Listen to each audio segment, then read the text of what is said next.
A lone t-shirt dries outside. A brown-haired man falls through a spatial rift. The horned girl scolds the floating jelly for causing spatial turbulence and getting them lost. The brown-haired man warns the girl that hunting dimensional sources is dangerous despite her god-level power. He reminds her they must focus to return home, and she reluctantly agrees to listen. The skeletal warrior asks the brown-haired man if he is unharmed after their rough landing.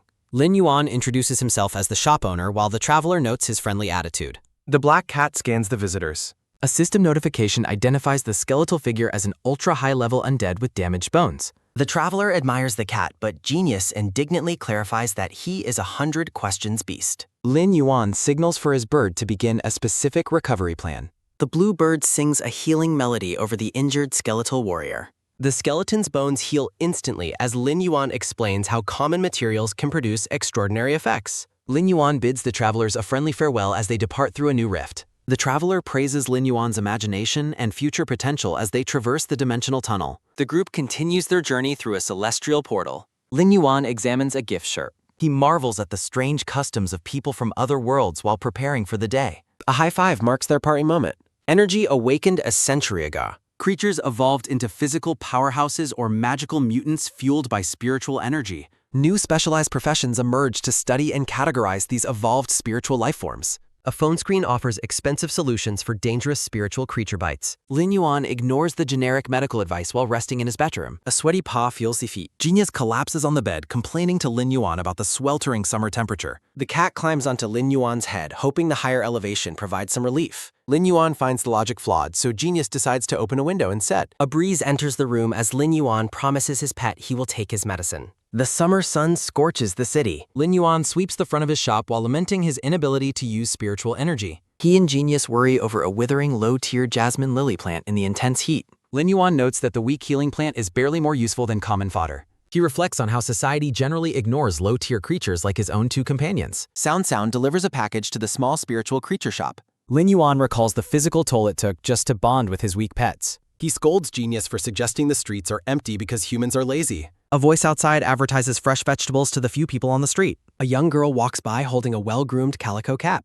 Genius tries to be a good salesman by offering radishes to the neighbors. The calico cat mocks Genius's appearance and calls him worthless leftover merchandise. Genius is deeply offended by the insult to his pride as a beast. The black cat demands a duel to settle who is truly superior. Lin Yuan comforts his crying pet and offers to go for a walk to cheer him up. Genius insists that eating braised pork will make him smart enough to win the next argument. As they walk, Lin Yuan sighs about his inability to perceive the world's spiritual energy. A wild armor pig suddenly charges from the bushes toward the unsuspecting youth. Genius recklessly attacks the beast for food while Lin Yuan desperately tries to stop him. The angry pig chases them through the park as Lin Yuan runs for his life. Lin Yuan loses his footing and falls while shielding his cat from the charging monster. The boy trips while running. Lin Yuan falls while protecting his cat as Genius vows to defend him and the pig charges. The boy's eyes narrow in focus as he urges his pets to run while he can still speak. A vision of a copper ring reminds Lin Yuan of a lost childhood artifact that vanished after touching his blood. Glowing energy surges through the air as the boy feels his power returning in a blinding light. He realizes that the spiritual energy he hasn't felt since age 8 is finally back. Lin Yuan clenches his fist on the count. Genius notices Lin Yuan has regained consciousness while fleeing the charging pig. The armor pig charges while Lin Yuan realizes his current energy is insufficient for defense. A golden spark ignites in Lin Yuan's eye as he activates his perception. A system interface identifies the level 3 blunt armor pig and highlights the power gap compared to his companions. Lin Yuan shouts for Genius to dodge the monster's incoming right side attack. The boy's face remains tense. Genius narrowly avoids a stomp while Lin Yuan notes the power gap is still too large. Sound flies toward the pig, begging it not to harm a cat. Lin Yuan notes the light around the bird and questions if it's the same as before. A chibi version of the boy celebrates a milestone. Lin Yuan looks at his glowing ring and wonders if the power is causing his pets to evolve. The beast roars while the cat complains that its voice is much louder than the bird's. Lin Yuan realizes the power gap is too large and focuses on finding the pig's weak point. Genius panics about the beast's strength while the bird asks for guidance. Lin Yuan orders Sound to sing loudly to attract the pig's attention. The blue bird nervously agrees to attempt the distraction. Sound unleashes a loud melody as Lin Yuan recalls his previous training sessions. The confused beast stops its charge and turns toward the bird. The bird realizes it was used as a decoy while Lin Yuan orders it to attack the monster's eyes. Sound prepares to strike, urging the boy to watch its performance. The blue bird is surprised when its usual techniques fail to work in battle. Lin Yuan laments that his mental power has run out at a critical moment. The boy collapses onto the track. Lin Yuan begs the copper ring to provide enough power for one last stand. The bluebird is surprised as it feels a sudden surge of new energy. Sound launches its feathers as Lin Yan orders Genius to strike. Genius confirms he knows to attack the beast's nose while leaping toward the target. The cut strike hits the monster's nest. Genius delivers a sharp scratch to the beast's sensitive snout. The stunned beast turns tail and runs nowhere. Genius celebrates their victory while Lin Yuan confirms the beast is gone. Lin Yuan faints from exhaustion as his worried cat calls out to him. The injured armor pig sprints past a witness. A blue-haired woman senses a strange presence nearby. A man in a wheelchair questions how an armor pig reached the residential area. The woman recognizes the bird's feathers and leaves to find Lin Yuan while the red-eyed man agrees to stay. Lin Yuan's eyes snap open. The boy reflects on his long journey through the mysterious dream space dominated by a golden ring. He gazes into the void. A glowing ring pulses nearby. The boy estimates the internal space is about 50 square meters. Lin Yuan wonders if he has entered a phase internal space. He asks the ring if this dimension is its ability and identifies it as Mobius. Lin Yuan reviews the stats and skills of the Mobius Fae. He suspects the Fae might be a legendary species based on its rare traits.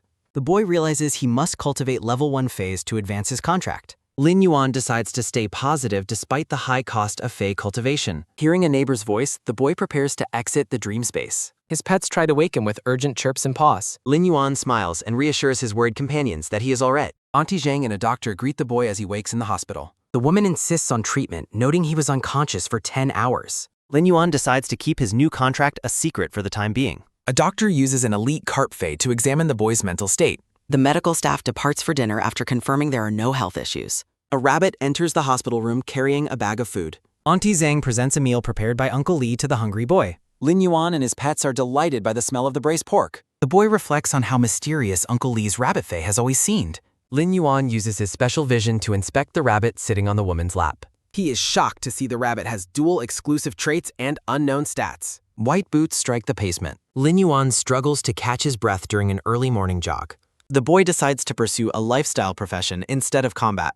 Uncle Li greets Lin Yuan while sitting in his wheelchair outside. Lin Yuan flexes his arm, determined to build up his physical strength. A vision reveals a high-tier bone-rotting parasite inside Uncle Li's leg. Red worms burrow into flesh, indicating a powerful spiritual toxin. Lin Yuan realizes the man has been fighting this domineering toxin for years. The boy suspects the rabbit Fae is also injured and hiding its true power. Auntie Zhang tells the boy not to worry about school expenses. Lin Yuan wishes he had a way to heal his friend's injuries. The boy returns to his quiet shop. Lin Yuan is amazed that a common plant improved its quality overnight. He wonders if he is fueling the evolution of the life forms around him. Lin Yuan attempts to use his energy on a healing jasmine lily plant. A glowing light emanates from the boy's hand. The plant evolves into an elite-grade Fae with powerful healing skills. Lin Yuan realizes the immense value he has just created with his power. The boy rushes upstairs to share the news with his companions. Sound chirps happily about leveling up while the cat rests. Genius boasts that his improved memory now fits 30 pieces of braised pork. Priorities are everything. The bluebird sings a melody to show off its new sound tier. Sound celebrates the great improvement in its vocal performance. Lin Yuan hugs his pets and dreams of becoming rich with his new ability. He suddenly realizes his power has implications far beyond simple wealth. Lin Yuan compares his effortless evolution to the expensive methods used by masters. The boy fears he will be targeted if his shocking power is discovered. He decides to become a creation master to provide cover for his actions. Genius brings the ringing phone to Lin Yuan as his sister balls. Little C sobs while asking her brother about his recent health. Lin Yuan smiles and tells his sister he feels better than ever. The short-haired girl looks shocked by the news she hears over the phone. Chu Si yells at her brother over the phone, worrying about his physical health. Lin Yuan reassures his sister and reminds her to focus on her school studies. The short-haired girl vows to succeed for her brother's sake. A teacher's announcement about upcoming Fae contracts echoes through the school courtyard. The black-haired teacher explains how a professional's power influences their contracted creature's strength. She warns the class about the mental risks of attempting difficult Fae contracts. Chu Si listens intently as the lecture shifts to the importance of Fae pairing. The school bell rings, signaling the end of the lesson as students depart. The teacher pulls Chu Si aside to discuss her upcoming selection and rare tot. The girl looks down in silence after the teacher's earnest plea. At the shop, Lin Yuan celebrates upgrading several lilies to elite grade. The boy answers an unknown caller, hoping for a new business opportunity. A teacher's voice expresses shock that his sister intends to contract a worthless beetle. Lin Yuan realizes that the beetle his sister chose is essentially common fodder. The teacher urges the family to prepare an elite defensive Fae for the girl. Lin Yuan promises to send a suitable Fae despite the staggering cost. He resolves to evolve more plants to afford a high-tier guardian for his sister. A notice calls for new recruits to join the spiritual energy professions. Lin Yuan feels exhausted but determined as he arrives at the spiritual creature market. The black cat insists on helping with the bargaining process today. They board a fast, creature-powered bus as Lin Yuan explains modern transit. The cat is impressed by the speed of their biological transport. A fellow passenger mentions a dimensional rift that recently disrupted the suburbs. The man explains that many creatures were displaced or harmed by the incident. Memories of the Redbud guards fighting off the dimensional breach surface. The aftermath of the rift left many creatures injured and dying. Survivors of the tragedy are now selling off their injured livestock at the market. Lin Yuan sees an opportunity to find a bargain among the injured creatures. The boy and his cat arrive at the bustling open-air market. Genius eyes the elite creatures while Lin Yuan calculates their limited budget. They realize their modest savings are insufficient for most high-quality feeds. Lin Yuan senses a strange, instinctual connection to the surrounding plants. His new perception allows him to feel the spiritual energy of nearby life forms. The boy realizes he has a broad affinity for healing and plant-based creatures. Genius spots an interesting prospect and calls for his companion's attention. A vendor argues with the cat's aggressive lowball offer for a creature. Lin Yuan apologizes for his pet's behavior while the cat insists on better deals. He advises his companion to compare prices before making such bold offers. A system interface reveals the stats of a slow, low-level bonsai turtle. The boy decides the turtle is far too slow for his sister's needs. He inspects a shadow armadillo but finds it too timid to be useful. They move deeper into the market, searching for a more suitable guardian. Lin Yuan discovers one final defensive creature at a remote stall. He analyzes a perfect-grade ramhorn sheep with impressive paralysis skills. The boy makes a bold high offer that catches the seller off guard. As the vendor consults his wife, the cat scolds Lin Yuan for overpaying. The seller raises the price even higher, leaving Lin Yuan frustrated.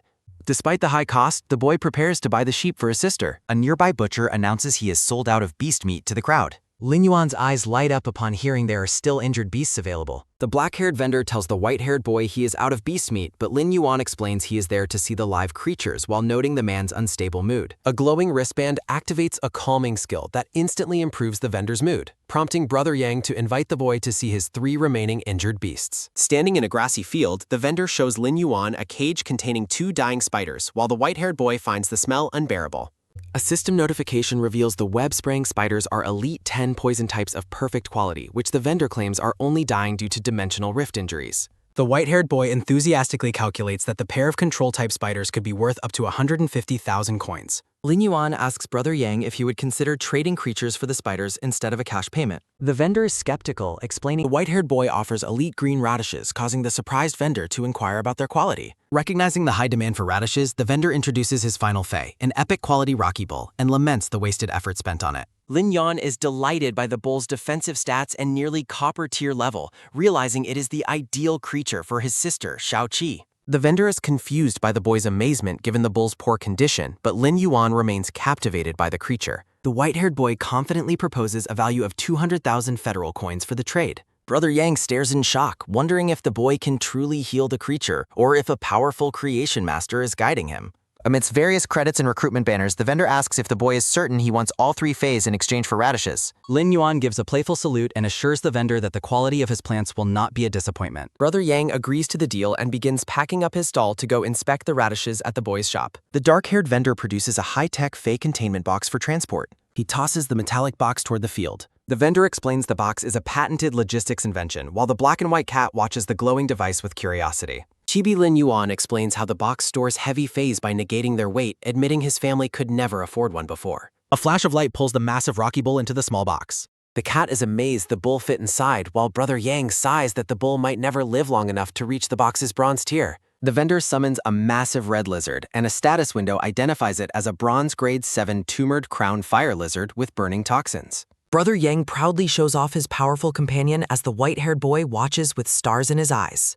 Using magnifying glasses, the white-haired boy admires the lizard's rare fire poison trait as a potent offensive advantage. Brother Yang is internally impressed by the boy's professional knowledge and feels relieved that his gamble on the kid is paying off. A voice from a nearby stall calls out to old Yang, catching his intention. After apologizing to neighbors whose pets were scared by the lizard, the vendor tells the boy to hold on tight as they ride the red beast home. The massive red lizard charges ahead at high speed. Lin Yuan screams for help as he is nearly blown off by the lizard's overwhelming pace. They arrive at the shop where Brother Yang notes that the boy lives much closer than he had anticipated. Entering the shop, the boy offers a seat while the motion-sick cat gags and the vendor laughs about the thrill of riding fast creatures. The vendor looks around the humble shop with doubt, planning to separate friendship from business if the radishes are subpar. Brother Yang is instantly stunned at the glowing green radishes on the shelf, realizing they are definitely the work of a creation master. The vendor declares the elite plants to be treasures, while the white-haired boy explains he used energy ore in the soil to boost their growth. After inspecting the radish's abundant sap, the vendor celebrates his luck while remembering how elite masters previously rejected him for having nothing to offer. Brother Yang realizes he has no way to meet a master directly but can establish a vital connection through this talented boy.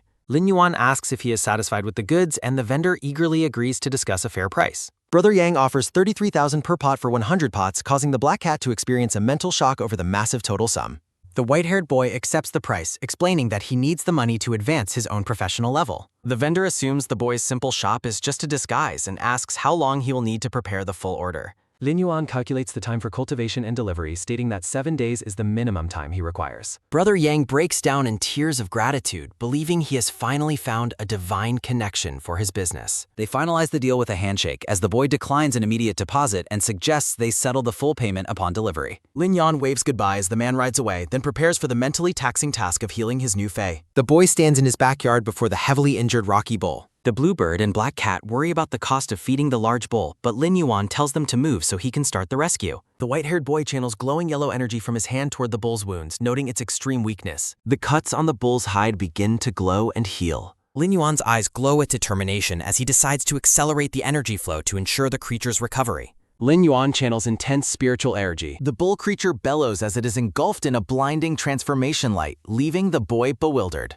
Lin Yuan watches the process, hoping the creature can break through the bronze tier barrier. The boy encourages the beast to endure as his companions witness the intense energy surge. A structural crack forms in Enenfu. A massive discharge of power occurs. Exhausted but triumphant, Lin Yuan confirms the successful advancement of his creature. The boy reviews the stats of the new bronze tier rhino horn iron bull, surprised by its improved skills. A system notification offers 3 exclusive traits, shocking the boy with the ability to manually choose one. Lin Yuan crosses his arms to think carefully about the 3 strategic options presented. He quickly dismisses the trekking trait as being useless for a purely defensive type of creature. After considering scale skin, he weighs the benefits of the damage-converting pain absorption trait. Lin Yuan chooses pain absorption, envisioning a tank that grows stronger by taking hits for his sister. The boy realizes the perfect offensive and defensive synergy of his creature's new ability set. Lin Yuan celebrates the perfect guardian for Chu Si while his black cat jokes about their pairing. The boy reaffirms that his sister's safety is the most important factor of all. He playfully reminds his black cat that it is also considered a beast itself. Lin Yuan notes his own spiritual growth as his pets bicker over the evolved bull's massive weight. The black cat asks how they intend to transport the massive creature to their sister.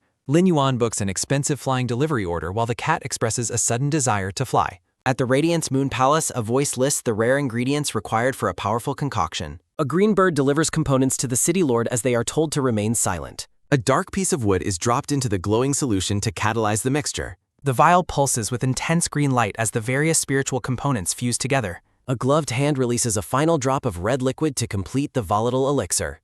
The resulting reaction releases a surge of pressure that forces the bystanders to use protective energy. The Moon Empress appears, identified as a 5-star creation master holding the finished evolution potion. The city lord Ling Xiao reassures the nervous king-tier powerhouse standing beside her. A black and red striped tiger fae is summoned to undergo its legendary evolution. The Moon Empress feeds the potent elixir to the waiting beast as a red aura surrounds it. The tiger fae begins to convulse violently under the weight of the immense spiritual power. The Empress explains the transition to a fantasy species while Sekong pledges his eternal loyalty and gratitude. The creature's eye glows with a piercing light as the legendary transformation takes hold. The tiger roars in triumph. The rabbit looks highly undercrest. The Empress discusses the need for exam reforms to identify truly talented young creation masters. Sekong asks for clarification on allowing consecutive level attempts for the upcoming master exams. The master confirms the new rule, allowing rapid advancement for exceptionally fast and skilled candidates. The green-haired man bows in acceptance of the order to announce the sudden changes publicly. Ling Xiao suspects the Empress's motives relate to the approaching dimensional tide and potential recruitment. The blonde master admits her personal desire to take a disciple to match other top masters.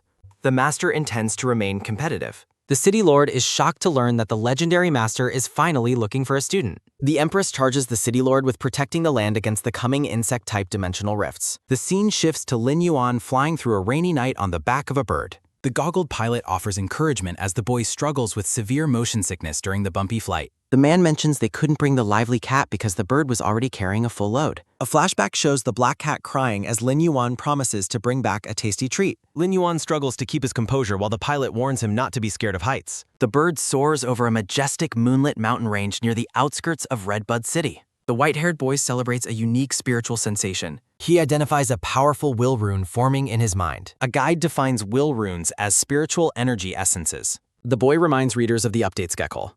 A content notice advises readers to support the original creators. Lin Yuan confirms he has condensed a will rune representing mountains and rivers. The pilot checks on his passenger as Lin Yuan asks about their arrival time. Lin Yuan dismisses his motion sickness and urges the pilot to fly at full speed. The school bell rings across the Porgat. Chu Chi questions why her school suddenly moved up the combat practice schedule. Students discuss the accelerated curriculum designed to identify new talent for the prodigy selection. The instructor explains that first-year students will spar with seniors to test their new creatures. A blonde-haired girl asks if Chu Si is truly contracting a common beetle. The girl reaffirms her commitment to contracting the lowly beetle. She stares at the tiny gray armored beetle in its container. A massive creature charging a squirrel results in a quick defeat. The teacher announces a victory for the third-year student after the opponent fled. As students complain about unfair matches, the teacher calls Chu Si to the field. The instructor signals the start of the 9th match. A smug older boy with a yellow hair streak prepares for battle.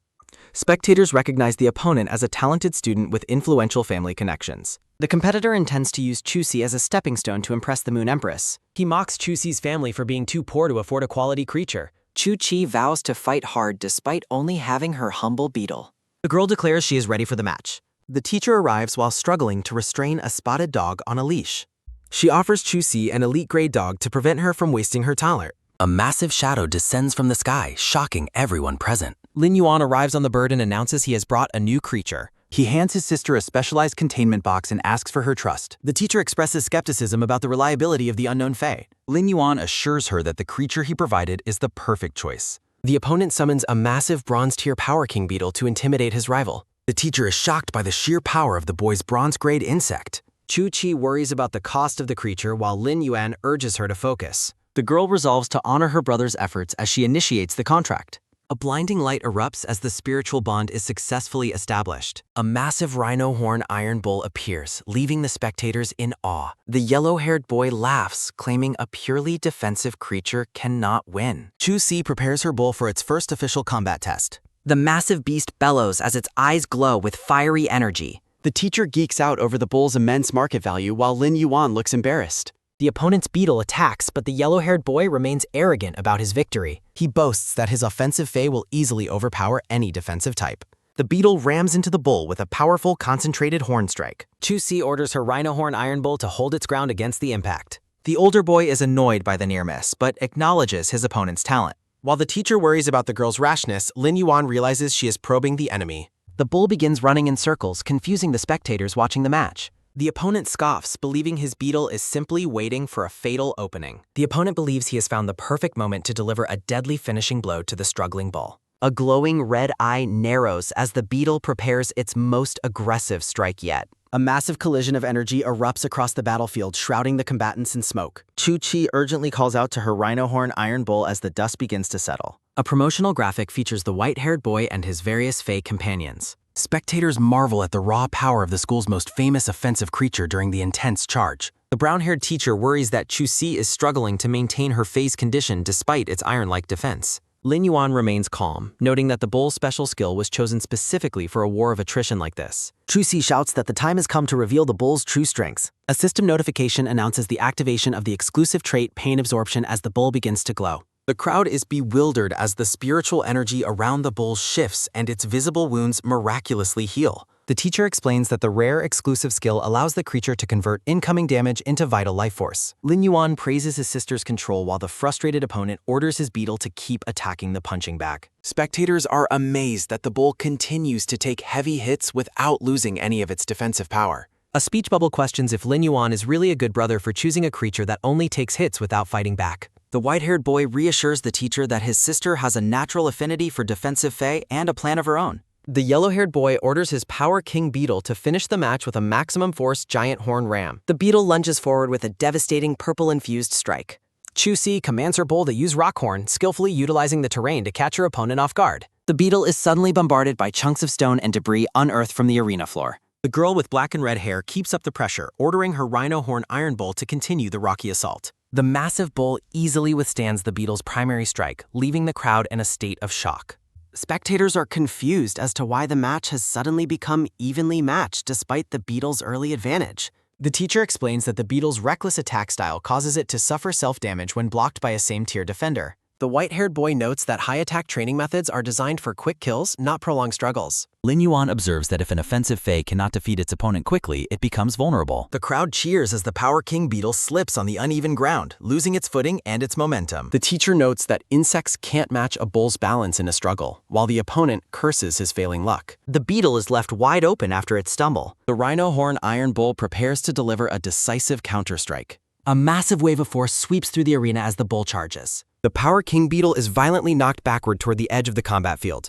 The yellow-haired boy breaks down in tears as he realizes his beetle has been completely defeated. The school announcer declares first-year student Chu-Si the official winner of the match. The ecstatic teacher grips the white-haired boy's shoulder, amazed that he managed to provide such a high-quality creature. Chu-Si hugs her brother before comically scolding him for spending all their money and neglecting his own health. Lin Yuan smiles warmly, reassuring his sister that his illness is cured and their business is doing better than ever. The teacher interrupts the siblings to explain that the school wants to recommend the talented girl for a regional prodigy selection. She describes the elite national stage of the selection process and promises to pour the academy's resources into the girl's growth. Lin Yuan promises to support his sister's resources while the teacher suggests Chu-Si show him around the school. The brown-haired teacher decides to keep and raise the yellow-spotted dog herself as the group relaxes. While walking through the city at night, the girl admits she needs to see proof of their wealth to truly feel at ease. Lin Yuan shows his sister the many zeros in his bank balance and explains his success as a new creation master. The siblings walk toward a brightly lit shopping center, excited to celebrate the victory with a hot pot dinner. Back at the school, the teacher offers her new spotted dog a tasty meat bun. Lin Yuan soars through the night sky on the back of the massive transport bird. The white-haired boy resolves to study harder for his upcoming exams, knowing that his sister's future is now secure. A chibi version of the boy studies a mountain of books as his black cat watches over him. He reflects on the recent battle and the demanding spiritual requirements needed to further evolve his Fae, Mobius. The boy is caught off guard as the pilot suddenly accelerates the flight through the mountain peaks. The pilot explains he's late and needs to fly fast to avoid a bad review, while Lin Yuan considers his remaining shopping needs. After a smooth delivery trip, the pilot requests a positive review while his exhausted bird rests. Lin Yuan marvels at the speed of online shopping and plans to open his own store for safety. The white-haired boy returns home, cheerfully calling out for his companions. The blue bird and black cat greet Lin Yuan, asking why he took so long.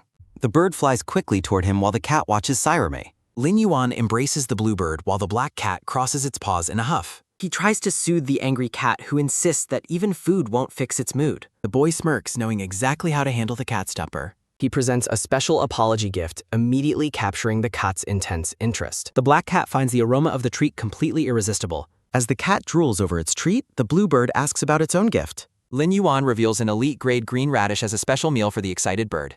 He heads off to sort his new inventory while the cat begins eating. The boy is surprised by the massive quantity of potted plants he received. The blue bird points out a unique plant hidden among the radishes. Lin Yuan leans in to examine the unusual specimen. He discovers a promotion card offering a free jasmine lily for buying 100 radishes. Realizing the plant is a rare healing type, the boy checks his system's exclusive traits. He celebrates finding a healing-type plant Fae with a normal grade skill. He heads upstairs with the plant, leaving the cat in charge of the shot. The white-haired boy prepares to initiate a contract with the jasmine lily. He focuses his spiritual energy, creating a yellow aura around his hand. A system notification confirms the activation of the Lock Spirit skill. Despite his fatigue, Lin Yuan pushes forward with the spiritual contract. The Lock Spirit process is successfully completed on the plant. He notes the lack of mental drain and plans further level-ups. An hour later, the jasmine lily reaches elite grade and can now heal external injuries. Lin Yuan turns his attention toward his primary Fae, Mobius. A status window displays the updated elite grade stats for the Fae known as Mobius. He is shocked as a sudden surge of power causes a level up.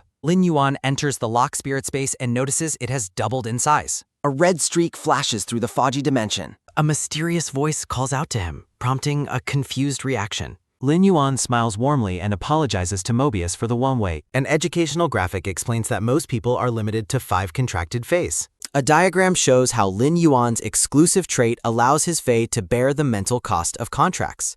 The text explains that this ability cost the boy his spiritual energy perception for a decade. Chibi Lin Yuan shrugs, admitting he is still recovering. Amidst a promotional graphic, Lin Yuan asks if Mobius can finally speak. Mobius appears as a glowing spirit and confirms they can talk after reaching Elite Braid. The boy asks if the surrounding dimension is Mobius' special ability. Mobius explains the space can be remodeled and used to house Fays. Lin Yuan questions the purpose of a pool containing ordinary water. He is puzzled by the lack of spiritual energy in the pool. The white-haired boy reacts with shock to the spirit's bold personality. Lin Yuan tosses a stone into the shimmering golden water. He observes that even low-quality stones can steadily release energy within the pool. Mobius explains that the space prevents energy from leaking, allowing it to become dense. Lin Yuan is thrilled by the increased efficiency for strengthening Fays, which Mobius confirms will grow over time. Lin Yuan realizes that strengthening Fays requires a massive amount of money for energy stones, while Mobius announces that their communication time is up for the day. Mobius apologizes to the white-haired boy for the decade of crippled spiritual energy perception he endured after their initial contract. Lin Yuan smiles warmly, explaining that the past 10 years were not a waste and helped him learn many things. Looking toward a small, glowing orb, the white-haired boy declares his newfound hope and readiness for the long journey ahead. Grasping his wrist, the white-haired boy looks forward to the many challenges that are only just beginning. Night falls on the shop, where Lin Yuan, the blue bird, and the black cat are all deep in a well-deserved sleep.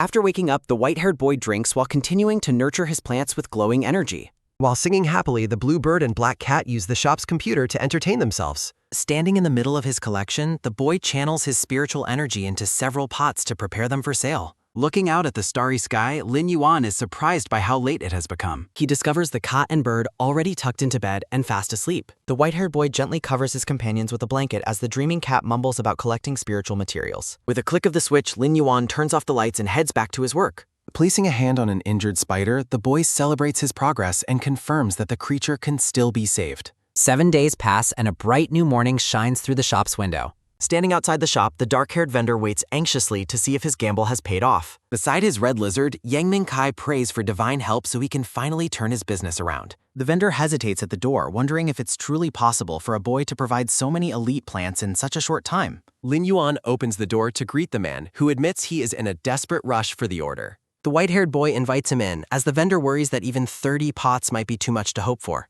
Shelves of glowing green radishes fill the room, each one in perfect elite condition. Lin Yuan shows the man the massive inventory and tells him to select the 76 radishes he needs from the 100 on display. Overwhelmed with joy, the vendor grabs the boy's hands and tearfully declares that his life has been saved. Yang Mingkai promises not to haggle over the price, but Lin Yuan suggests they simply stick to the original agreement. The vendor is moved to tears by the boy's fairness, while Lin Yuan wonders why the man is so emotional over every little thing. After saying goodbye to the grateful vendor, the white-haired boy considers the benefits of being a creation master and decides it is time to restock. A sudden loud thud from the stairs causes the boy to rush out in a panic to see what happened. He finds the black cat crying about gaining weight, but a status window reveals the creature has actually leveled up to elite grade. Lin Yuan lifts the happy cat, explaining that its fur is just fluffier now that it has gained powerful new intelligence skills. The cat boasts that its memory has grown 5 times stronger, and the white-haired boy tells him that they will have a lot of work to do together. The black cat agrees to help, prompting the boy to ask where the blue bird is gone. Lin Yuan looks weary, anticipating another surprise from his other companion. The blue bird flies overhead and informs the boy that she has also reached a new level. A status window for the sound bird reveals it has reached Elite Grade 2 with powerful sound and wind combat skills. Lin Yuan is surprised the bird picked up fighting skills over singing, while the cat shows him a board they used for target practice. The boy warns the cat to move away from the target as the bird prepares to demonstrate her increased power. The black cat confidently tells the bird to fire, trusting in her perfect aim. A sharp sound spike shatters the wooden board, terrifying the cat who is standing just beneath the target. Lin Yuan laughs and prepares to see the bird's second skill in action. A massive green vortex of wind shreds the wooden targets to pieces as the bird activates her turbulent skill. The white-haired boy is stunned by the bird's incredible evolution into a dedicated battle-type pet. A delivery worker arrives at the shop with a new shipment, while the cat continues to pester the boy about testing more skills. Carrying a heavy box, Lin Yuan insists the bird needs to rest and tells the jealous cat that his own skills are just as important. As the bluebird sleeps, the boy tells the black cat that his mental abilities will be put to use very soon. The cat is thrilled to be needed and asks exactly what the boy wants him to do. Lin Yuan heads into a back room and tells the cat that their first task is to feed the spiders. The black cat trembles in fear before the massive spider, while the boy notes that the instinctual fear of predators remains, even for felines. Lin Yuan uses a surge of green energy to help his phase while tasking the cat with recording the shop's documentation. The cat points out that the 2 spiders are glowing with different colors, which the boy explains is a sign of their impending advancement. The two spiders wrap themselves in thick silk cocoons to complete their evolution, which the boy attributes to their restored life force. 2 hours later, a swirling blue aura signals the completion of the Fae evolution process. A system notification displays the spider Fae's new prehistoric reversion evolution and its fierce poison trait. A second notification confirms the spiritual mutation of the other spider Fae, granting it a sticky web trait. The white-haired Lin Yuan and his black cat Fae, Genius, are impressed by the solid foundation Brother Yang established. As they walk upstairs, Genius explains he has already registered a shop on the Star Web and asks for a name. Lin Yuan's hands move quickly across a keyboard. Lin Yuan names the store You Want Lose Out Fae Shop, claiming the name is simple, catchy, and honest. The white-haired boy finishes installing the Star Web receiver and prepares to test the digital access card. Holding the glowing purple card, Lin Yuan is impressed by the cool visual effects of the scanning process. The boy uses the card to scan several glowing blue potted plant phase on the shelves. Looking at the evolved spiders, Lin Yuan tells Genius that those two are the most important subjects to scan. Chibi Lin Yuan leaps toward his cat Fae to deliver a playful sneak attack with the digital card. The boy explains that the Star Web storefront is far more complex than a standard online shopping interface. Upon entering the digital space, Genius is amazed that the storefront is twice the size of their real home. Lin Yuan explains that while the shop is large, it lacks furniture because digital decorations cost extra money. The white-haired boy demonstrates how to access the virtual menu bar as the black cat Fae watches. Deciding to explore the community directly, Lin Yuan taps a button on the floating screen to move. They enter a bustling digital city where Genius is immediately distracted by the prospect of tons of braised pork. Genius spots a furniture shop, and the boy decides to see if they can afford items for their store. An intelligent robot greets them, and Lin Yuan requests flower stands and a counter for his new shop. Sparkling shelves are displayed with astronomical price tags of 100,000 each. Lin Yuan is paralyzed with shock at the prices, thinking he could build the furniture himself with enough effort. The white-haired boy asks for the cheapest chairs available so his customers have a place to sit.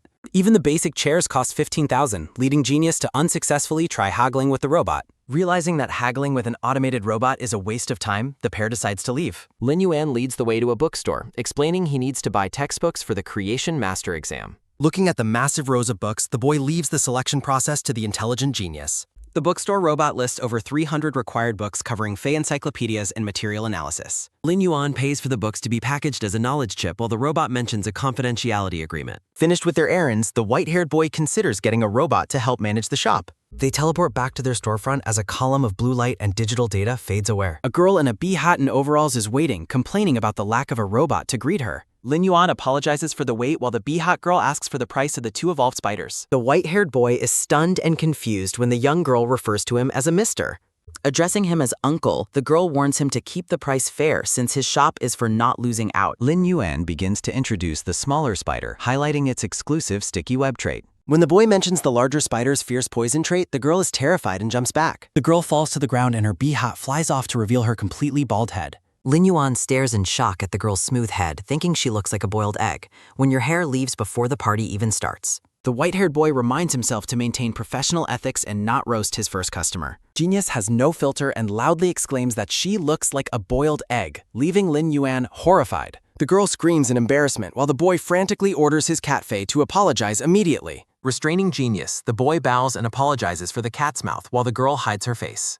Taking a deep breath, the bald girl prepares to make a formal statement about her appearance. She explains the baldness is a temporary after effect of a spider sting and insists she is not naturally an egg. Lin Yuan looks down at the girl and asks if she actually likes spider-type Faes. The white-haired boy regains his composure and offers a friendly smile to his customer. The girl angrily retorts that she hates spiders and hairy bugs and would never like such creatures. Crying, she explains she has a mismatched affinity and can only contract the spider phase she hates. A promotional page features Lin Yuan alongside recruitment information and credits for the translation team. A diagram shows arachnids' diverse evolution. Lin Yuan rejects the girl's suggestion, stating that popular combat and poison directions aren't what he's looking for. The brown-haired girl in the bee hat insists that the exclusive traits of the current web-spraying spiders are far too weak. Two black spiders sweat nervously as the girl demands a companion with high control power, leaving Lin Yuan feeling exasperated. The girl wants a rare, transparent web trait through a custom order, leading Lin Yuan to realize she is incredibly wealthy and demanding. Lin Yuan realizes he can succeed. Looking down at the short girl, the white-haired boy asks how many custom epic-grade spiders she intends to purchase. Crossing her arms, the girl suspiciously asks if he's trying to scam her just because he has a handsome face. Flustered by her comment, Lin Yuan decides to take the job anyway because he wants to help a struggling girl avoid trouble. The boy walks away with Kat. A girl grabs the boy's shirt. Lin Yuan asks if she still doubts him, stating that there's nothing more he can do if she lacks faith in his ability. Blushing, the girl suggests they exchange contacts on StarWeb so she can buy the spiders if he actually manages to find them. While internally praising his own negotiation tactics, Lin Yuan outwardly refuses to add her, telling her to just visit the shop again later. The girl winks playfully and promises not to haggle over the price if he accepts her friend request, causing Lin Yuan to give in. They finalize their StarWeb connection. After she mocks his username, Lin Yuan retorts by insulting her own name choice, leaving her fuming with rage. Night falls as the two continue their bickering over the phone, with each claiming to be the more important party in their business deal. A notification confirms the receipt of 10 Radiance coins, and the girl declares she will wait for his successful results.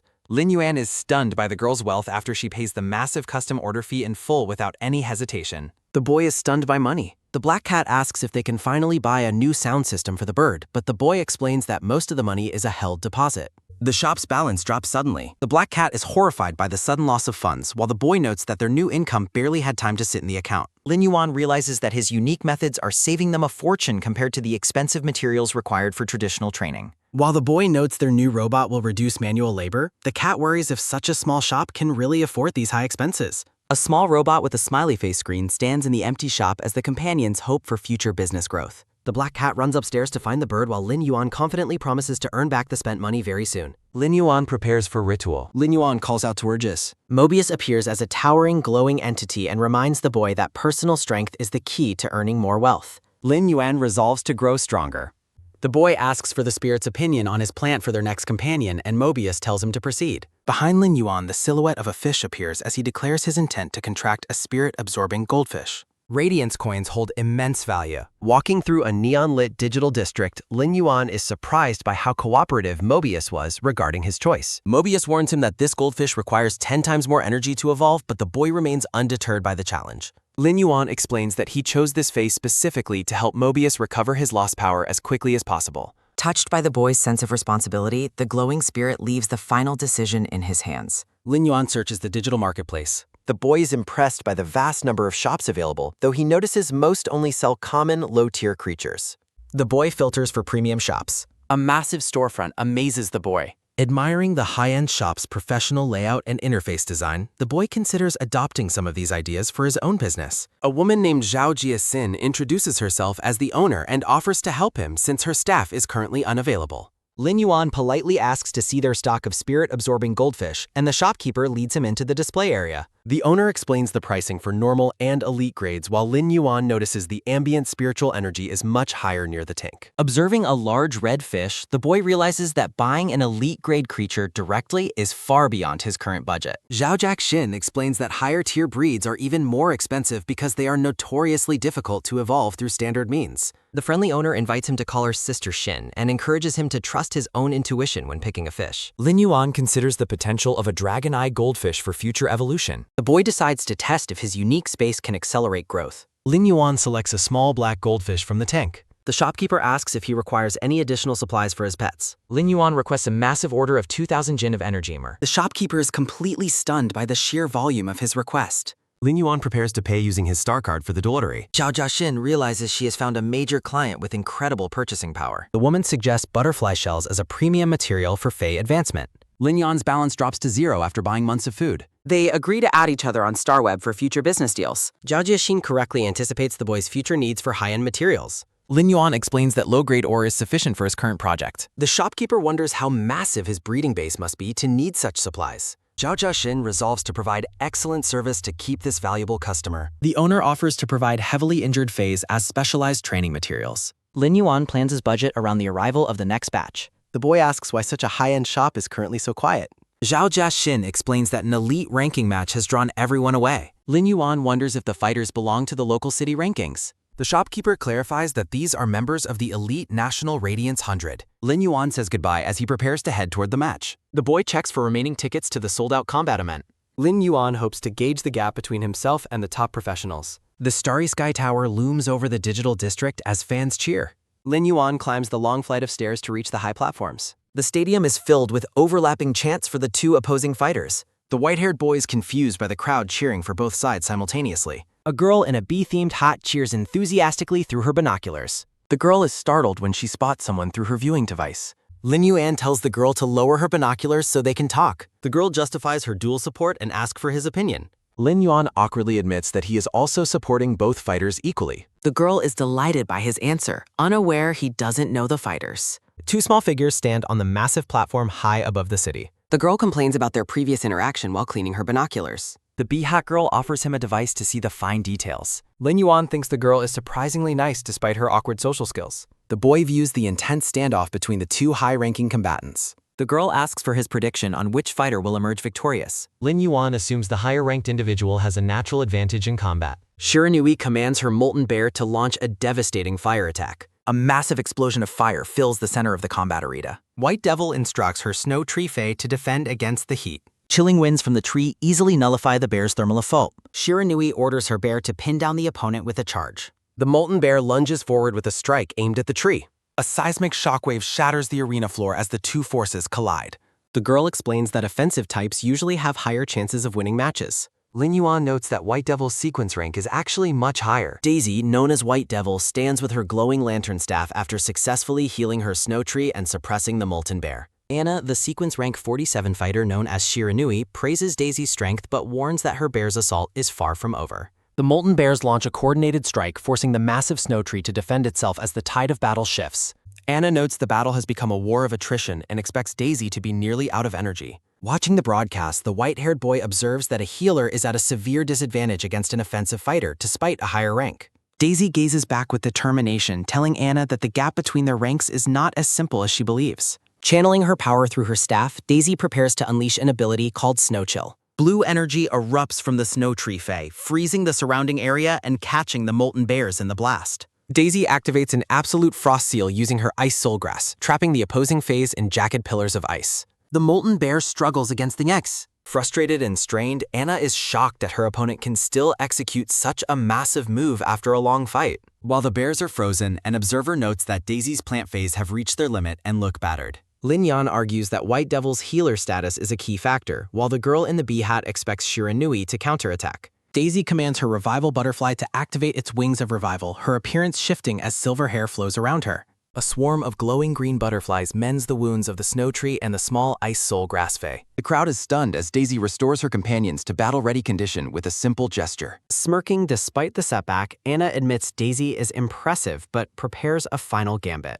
Anna summons a colossal molten bear as she declares herself the ultimate winner of the match. The arena erupts in shock as spectators realize the Flow Flame Giant Bear has reached the formidable Platinum tier. Daisy stabs her staff into the frozen ground, acknowledging that her opponent has shown significant improvement. Blue energy shatters around the lantern. Swarms of red butterflies surround the silver-haired Daisy as she prepares her response to the Platinum tier threat. Confident in her victory, Anna commands a critical strike, claiming her combination of offense and defense is unbreakable. Anna reveals she specifically trained us. With a calm command, Daisy sends her butterflies forward to meet the charging giant.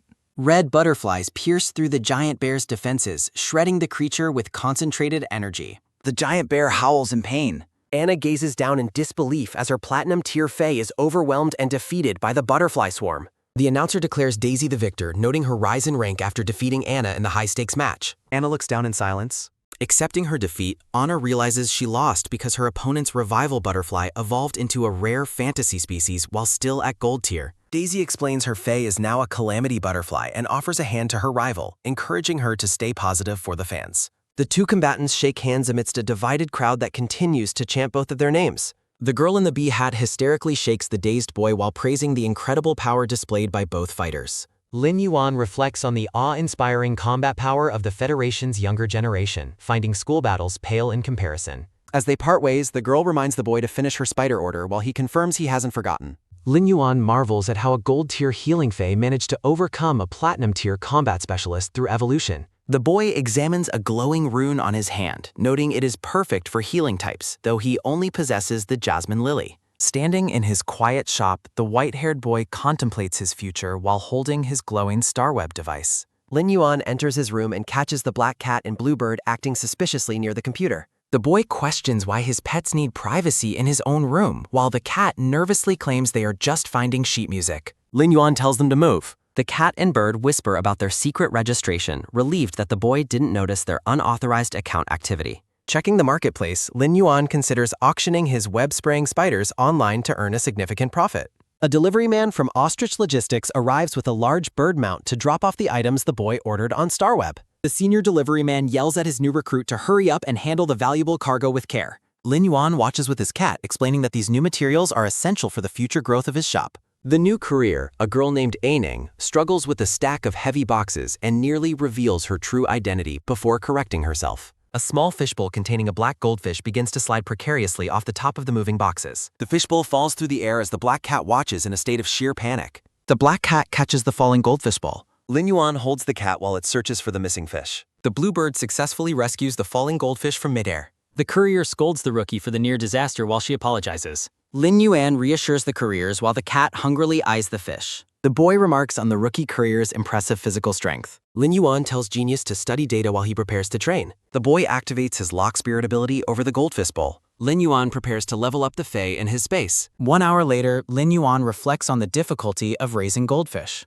The boy ponders how to transport the ore into his space. 2 days later, Chime watches the goldfish swim in the pool. Chime complains about being lonely while Lin Yuan moves heavy ore. Chime explains the current limit of spirit key density in the space. Lin Yuan hopes the signature product develops a dragon-type bloodline. The boy plans to earn money by fast-tracking shop Fae upgrades. Lin Yuan aims to produce more distinctive products for his shop. The boy explains the increased conversion speed within the spirit space. Lin Yuan begins upgrading a spider Fae with his glowing hand. 3 spider Faes successfully reach epic quality in record time. Lin Yuan celebrates the massive speed advantage of training in his space. A notification chime sounds from the boy's digital device. Lin Yuan checks his transaction records and sees successful Radiance coin sales. Lin Yuan plans more auctions while Chime calls him a money grubber. The boy's confused to see a tipping feature on his shop. Lin Yuan has a sudden, sweating realization about his pets. The boy rushes upstairs toward a singing sound in his room. Lin Yuan catches his pets who nervously claim they are just studying. The boy demands to check their activity while the pets resist. Lin Yuan is stunned to find a beauty streamer on his screen. The boy sits at his computer investigating the pet's browsing history. Lin Yuan researches a dimensional rift crisis from 10 years ago. A news bulletin details a subterranean bee swarm threatening a nearby county. The boy identifies a lethal bone rot silkworm on the monitor. Lin Yuan explains the creature's self-destructive bone plague attack. The boy reflects on his connection to a man named Uncle Lee. Lin Yuan suspects Lee was once part of the Suppression Bureau. 2 broken golden badges rest inside a small wooden storage box. Narrative describes the Federation's ongoing struggle against encroaching spirit beasts. Lin Yuan examines a serial number on one of the bureau badges. The boy questions if the internal IDs belong to his parents. Lin Yuan searches for information on his computer in the dark. A restricted access warning appears on the monitor, blocking his search. Lin Yuan realizes he hit a security wall and notes neighbor's OPSECs. The boy lies in bed planning to ask his parents' friends. A quiet, mysterious knocking at the door startles him awake. Lin Yuan wonders who could be visiting in Cell 8. The boy fears someone found out about his Fae-evolving Sipe. Lin Yuan's pets wake up and ask if he stole business. Lin Yuan orders Sound to attack if he gives the signal. Lin Yuan peers through his door and asks for the identity of his late-night visitors. A man and woman in business suits stand silently in the dim hallway. Sujin presents a gold badge and explains they found him because he tried to access internal bureau files. The white-haired boy asks with sudden intensity if they have information about this parents. Dong Hai offers a tattered cloth while apologizing for how long it took the bureau to find him. Lin Yuan stares in shock at the dark, weathered fabric held in his trembling hands. A close-up reveals a distinctive red signature accompanied by small, playful drawings on the cloth. The boy confirms the handwriting belongs to his mother as he studies the artifact. Dong Hai explains the dangerous nature of their missions and why their true identities were kept secret. Lin Yuan wipes away a tear, expressing his gratitude to the people who kept him and his sister safe. The brown-haired man places a hand on the boy's shoulder and offers his future support. Sujin coughs to get their attention, prompting the man to remember one final delivery. Dong Hai holds out a small blue box, explaining it is a reward earned by his parents' merits. Lin Yuan opens the case to find a glowing green gem and asks Sujin for its name. The woman explains how source items are generated by dimensional rifts and are necessary for closing them. She identifies the object as a source seed powerful enough to permanently seal a level 2 rift. A text bubble from a departing monk offers final well wishes to Lin Yuan above a quiet building. Back at his shop, Lin Yuan tells a red-haired visitor that he has no Faes for sale. The woman explains she is looking for someone who can heal a Fae with damaged essence. Lin Yuan considers the request and notes that healing essence damage is possible for low-tier creatures. The red-haired woman celebrates with joy, hoping her daughter's Fae can finally be saved. Lin Yuan and Genius react with comical confusion to the idea of the young woman having a daughter. The boy notes to himself that the woman looks the same age as his younger sister.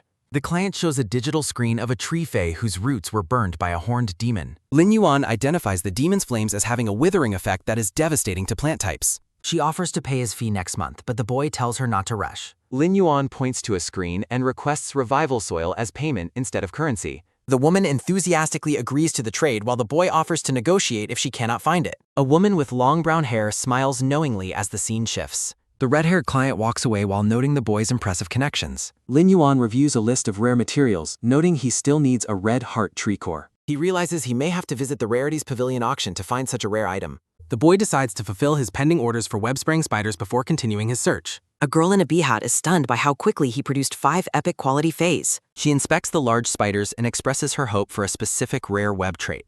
The customer is satisfied with the results and demands that the goods be shipped immediately. Lin Yuan warns her to be careful with the venomous ones and makes a joke about her hair. The orange-haired girl fumes over his teasing, shouting that her hair is almost grown back. She leaves after the money transfer, and Lin Yuan resolves to scale up his production.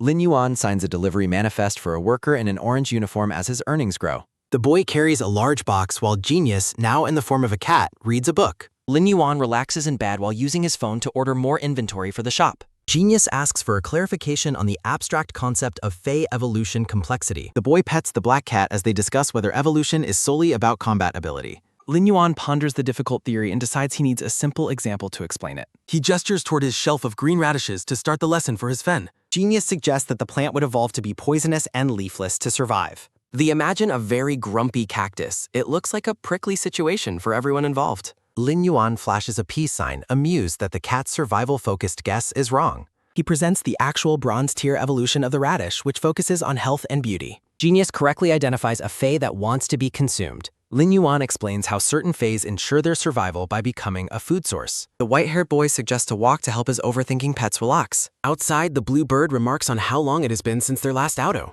Lin Yuan admits they have relied far too much on online shopping lately. A broadcast announces major reforms to the creator certification exam. The news details how high-performing candidates can skip multiple lower-tier exams. Encouraged, Lin Yuan realizes he can qualify for a direct challenge. A sudden emergency bulletin declares a wartime readiness state for the Federation. Lin Yuan watches the screen as the Spirit Suppression Bureau is mobilized. A flashback reveals a rainy night from the boy's childhood.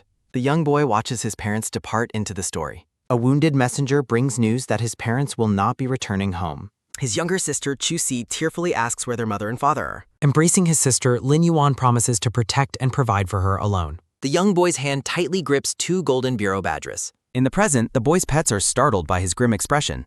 Shaking off the painful memories, Lin Yuan tells his companions it is time to go. He realizes the badges he kept were official spirit suppression marks. A detailed news report outlines the rising beast surge in Sha Kumi. The update reports high bureau casualties and several missing officers. Narrative text describes the Federation's precarious location amidst dangerous wildlands. The screen details the bureau's role in defending against dimensional invasions. Back home, Lin Yuan wonders why his parents hid their dangerous professions. He suspects Uncle Li was also a member of the elite bureau. A firm hand knocks on the shop door. Startled, Lin Yuan notes the unusual, quiet nature of the late-night visitor. The boy wonders who would come to his shop at such an hour. Genius suggests he might have accidentally stolen someone's business. Lin Yuan instructs Sound to prepare a defensive sonic attack. Cautiously, the boy opens the door to address the mysterious stranger. Lin Yuan peers through the gap.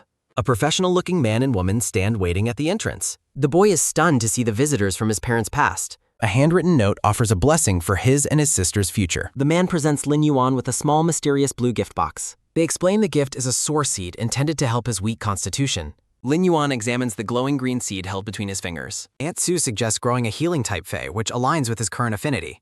A vision of White Devil's healing power flashes through his mind. The visitors offer a bank card as a 10-year interest payment on an old tet. Lin Yuan tries to refuse the generous financial gift. The boy proudly shows off his 2 loyal pet companions. Uncle Dong prepares to give the young boy some seasoned veteran advice. The man insists that his feelings matter more than the boy's hesitation. Aunt Sue silently evaluates the low power levels of the boy's current face. She asks if he is interested in learning the truth about his parents. The woman offers to take him to a dimensional rift to witness the Bureau's work. Determined to see the world, Lin Yuan accepts the dangerous invitation. The boy resolved to prepare for the inevitable coming beast tide.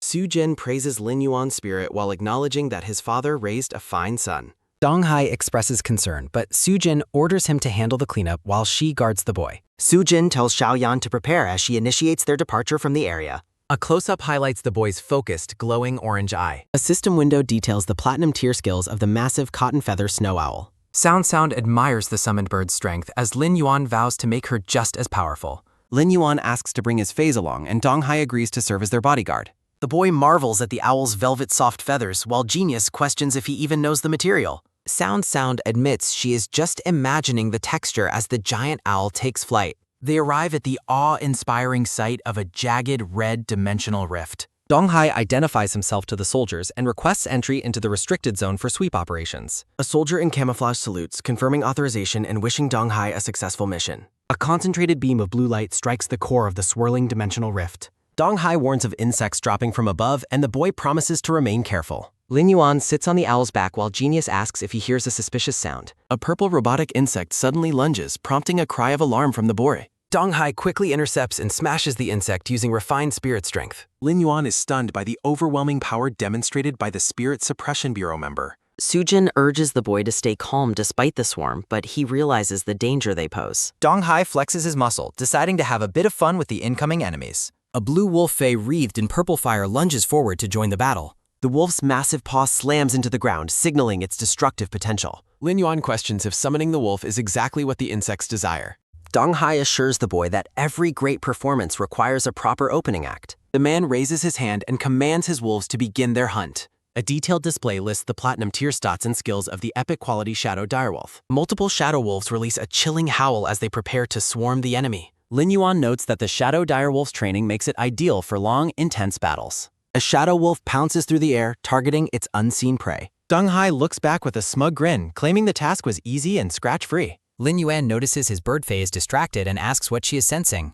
A close-up reveals a skeletal raven reflected in a glowing red eye. A black raven with an exposed ribcage perched on a skull caws into the night. Lin Yuan smiles with relief, thinking the journey has finally turned into smooth sailing. Sound suddenly shouts a frantic warning, sensing that something is terribly wrong. Reaching into empty air, Lin Yuan realizes with horror that his companions have vanished. The boy is frozen in fear as a new, unseen danger approaches him.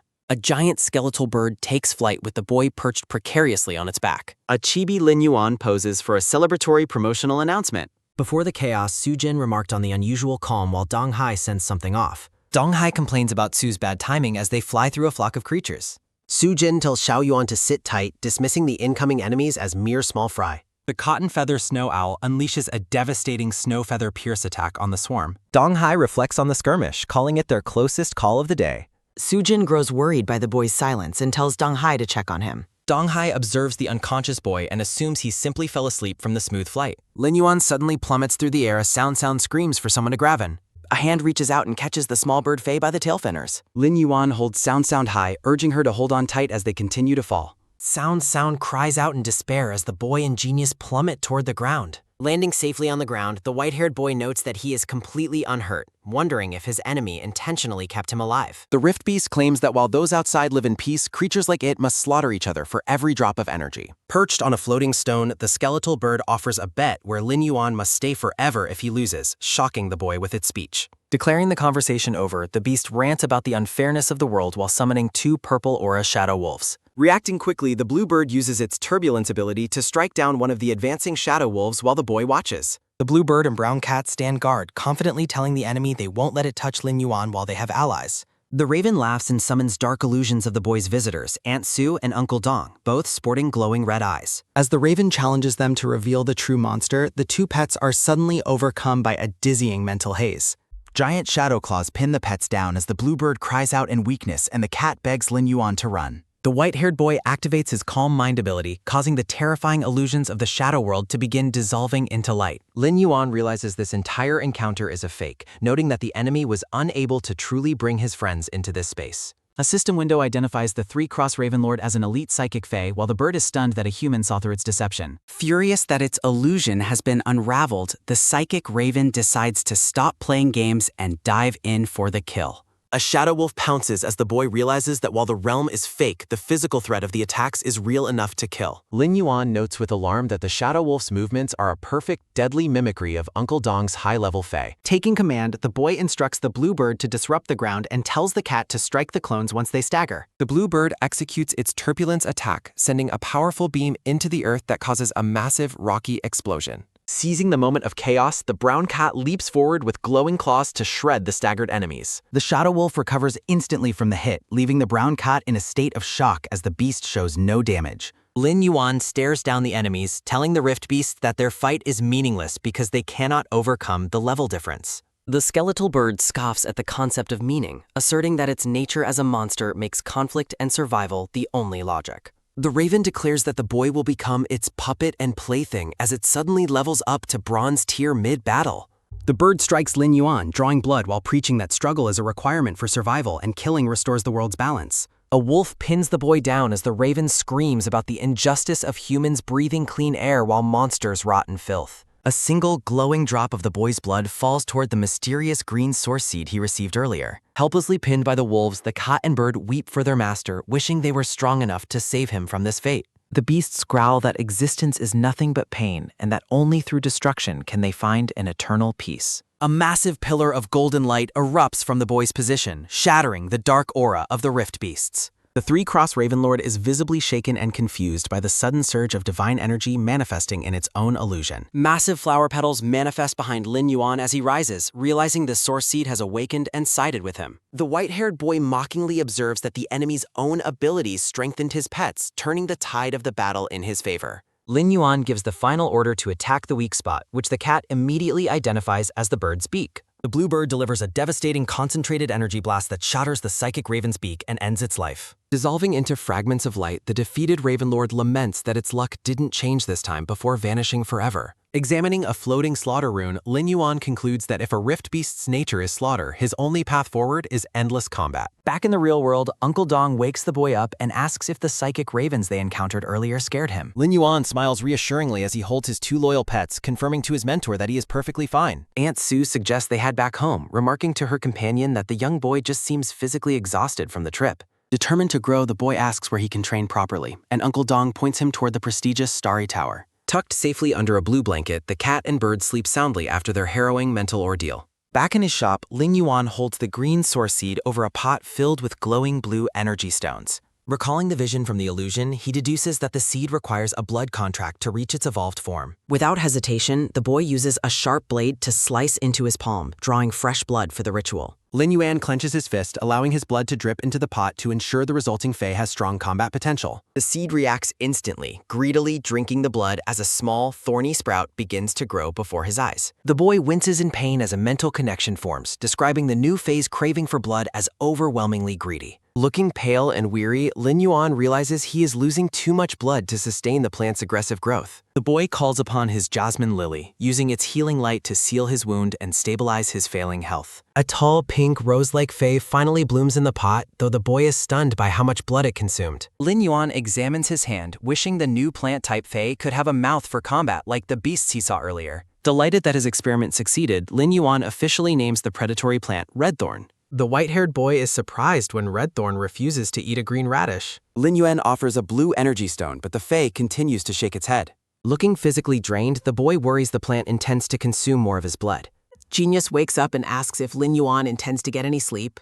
The boy reassures the cat, noting that yesterday's events were harder on his bats. Lin Yuan introduces the plant to Genius, explaining that Redthorn is now their tealant. Expressing jealousy over the plant's potential, Genius asks when it will be his turn to get stronger. The boy explains that once they reach the bronze tier, they will undergo a massive transformation. Flying into the room, Sound eagerly demands to hear the details of the upgrade. Lin Yuan suggests they rest first before focusing on their upcoming breakthrough to the bronze tier. 1 week later, the group stands in a field prepared to begin the evolution process. Having refined his spiritual energy, the boy feels confident that reaching the bronze tier is possible. A massive surge of energy erupts from the bluebird as she begins to evolve. Sound evolves into a flow cloud bluebird, skipping an intermediate stage to reach the bronze tier. Lin Yuan evaluates the rare trait options, seeking a way to protect the bird from group attacks. Recalling a previous battle, the boy selects the clear sky weather control trait for the bird. Genius notes the bird's incredible change, while Sound is excited to use it for streaming. Eager for his own turn, Genius jumps excitedly as he prepares for his evolution. Lin Yuan starts the process, but pauses when the cat looks uncomfortable, though Genius insists he continue. Noticing the cat's stable spiritual flow, the boy decides to finish the evolution as quickly as possible. Genius scrunches his face, complaining that the energy feels like it's tickling his nose. With a sudden sneeze, Genius evolves into his new form, leaving his master completely stunned. Now, 1,000 questions beast, Genius examines 3 new exclusive traits: Dust Ward, Itemization, and Pain Amplify. Lin Yuan weighs the benefits of combat utility against the unpredictable nature of the itemization trait. Genius decisively chooses itemization, arguing that since he isn't a combat fae, the other options are useless. The boy is taken aback by the cat's extreme and risky logic regarding his future. Genius transforms into a physical pair of glasses, a tool specifically for his contractor's use. Lin Yuan is skeptical that a pair of glasses is a worthy outcome for an evolution. Putting on the green-tinted glasses, the boy prepares to test his pet's new ability. The glasses project sounds, inner thoughts, and biological data directly into Lin Yuan's field of vision. The boy realizes the cat has been reading extensively to provide such detailed species data. Examining redthorn, the boy discovers through the glasses that the plant is specifically craving rift beast flesh. On the other end of a call, a woman offers to give him insect beast corpses for free. Relaxing on a couch, the woman finishes her call with the young shop owner. The woman suspects a secret fae breeding project and wonders if she should test the boy's skills. Lin Yuan is surprised that Sister Zhou actually had a supply of rift creature corpses on hand. Redthorn opens its maw wide, revealing rows of sharp teeth dripping with thick saliva. The boy watches in shock as the plant greedily devours a massive quantity of carcasses. Erupting with a bright aura, Redthorn begins to evolve after consuming the massive meal. Redthorn reaches the elite tier, gaining the devouring maw skill to rapidly absorb energy from matter. The pets are disgusted by the plant's messy eating habits and its highly corrosive saliva. Checking his phone, Lin Yuan worries that Redthorn's massive appetite will bankrupt his small shop. The boy is stunned to see a massive financial transfer on his banking app. Lin Yuan notes that his current stock is selling rapidly and realizes it is time to restock. A notification on the screen announces a new incoming message from a user named Cloudstream. Deducing the transfer is from a repeat customer, the boy decides to order more supplies. As Lin Yuan prepares to head out, his pets insist on accompanying him for protection. The pets explain they want to test their new combat strength and prevent another helpless situation. The boy remarks that becoming federal heroes would make them truly unique in the world. Narrating a historic event from 2 years ago, a voice recounts a legendary hero's solo stand against a high-level dimensional rift in Frost City. The black cat finishes the story, explaining how the hero's bravery bought enough time to save the entire city from certain destruction. Surprised by his pet's vast knowledge, the white-haired boy learns that the black cat studies news archives whenever it gets bored of textbooks. As they walk together through a digital corridor, the boy wonders about the eventual fate of the hero mentioned in the news story. In a large shop, a well-dressed woman listens as her employees express deep concern over the massive financial risks involved in their recent sales. Entering the room with a wave, the white-haired boy interrupts the tense meeting, prompting the woman to immediately adopt a welcoming and professional tone. Lin Yuan gets straight to business, presenting a digital card while requesting a massive order of 3,000 insect carcasses from the shop owner. The boy continues his extensive shopping list, requesting huge quantities of energy ore, rare shells, and elite spiders, promising to pay the full amount immediately. Stunned by the scale of the purchase and the upfront payment, the employee's skepticism vanishes as the shop owner commands them to treat their new VIP guest with the utmost respect. The shop owner leads Lin Yuan to a tank, offering him an extremely rare and valuable pregnant spirit-absorbing goldfish to pique his interest.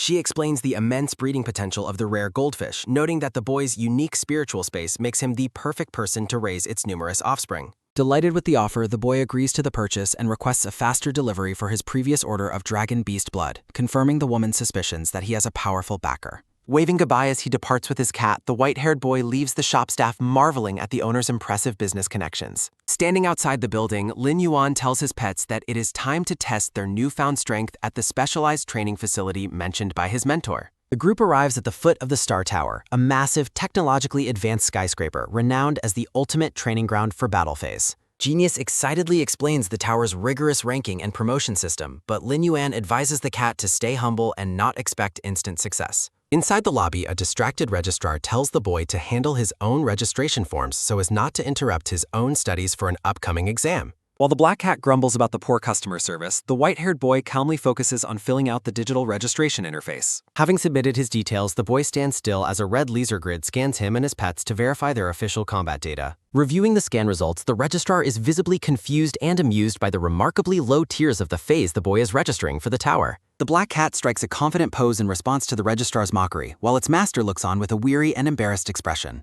Lin Yuan reviews his digital profile, deciding to list his secondary support ability instead of his main healing phase to keep his full potential a secret.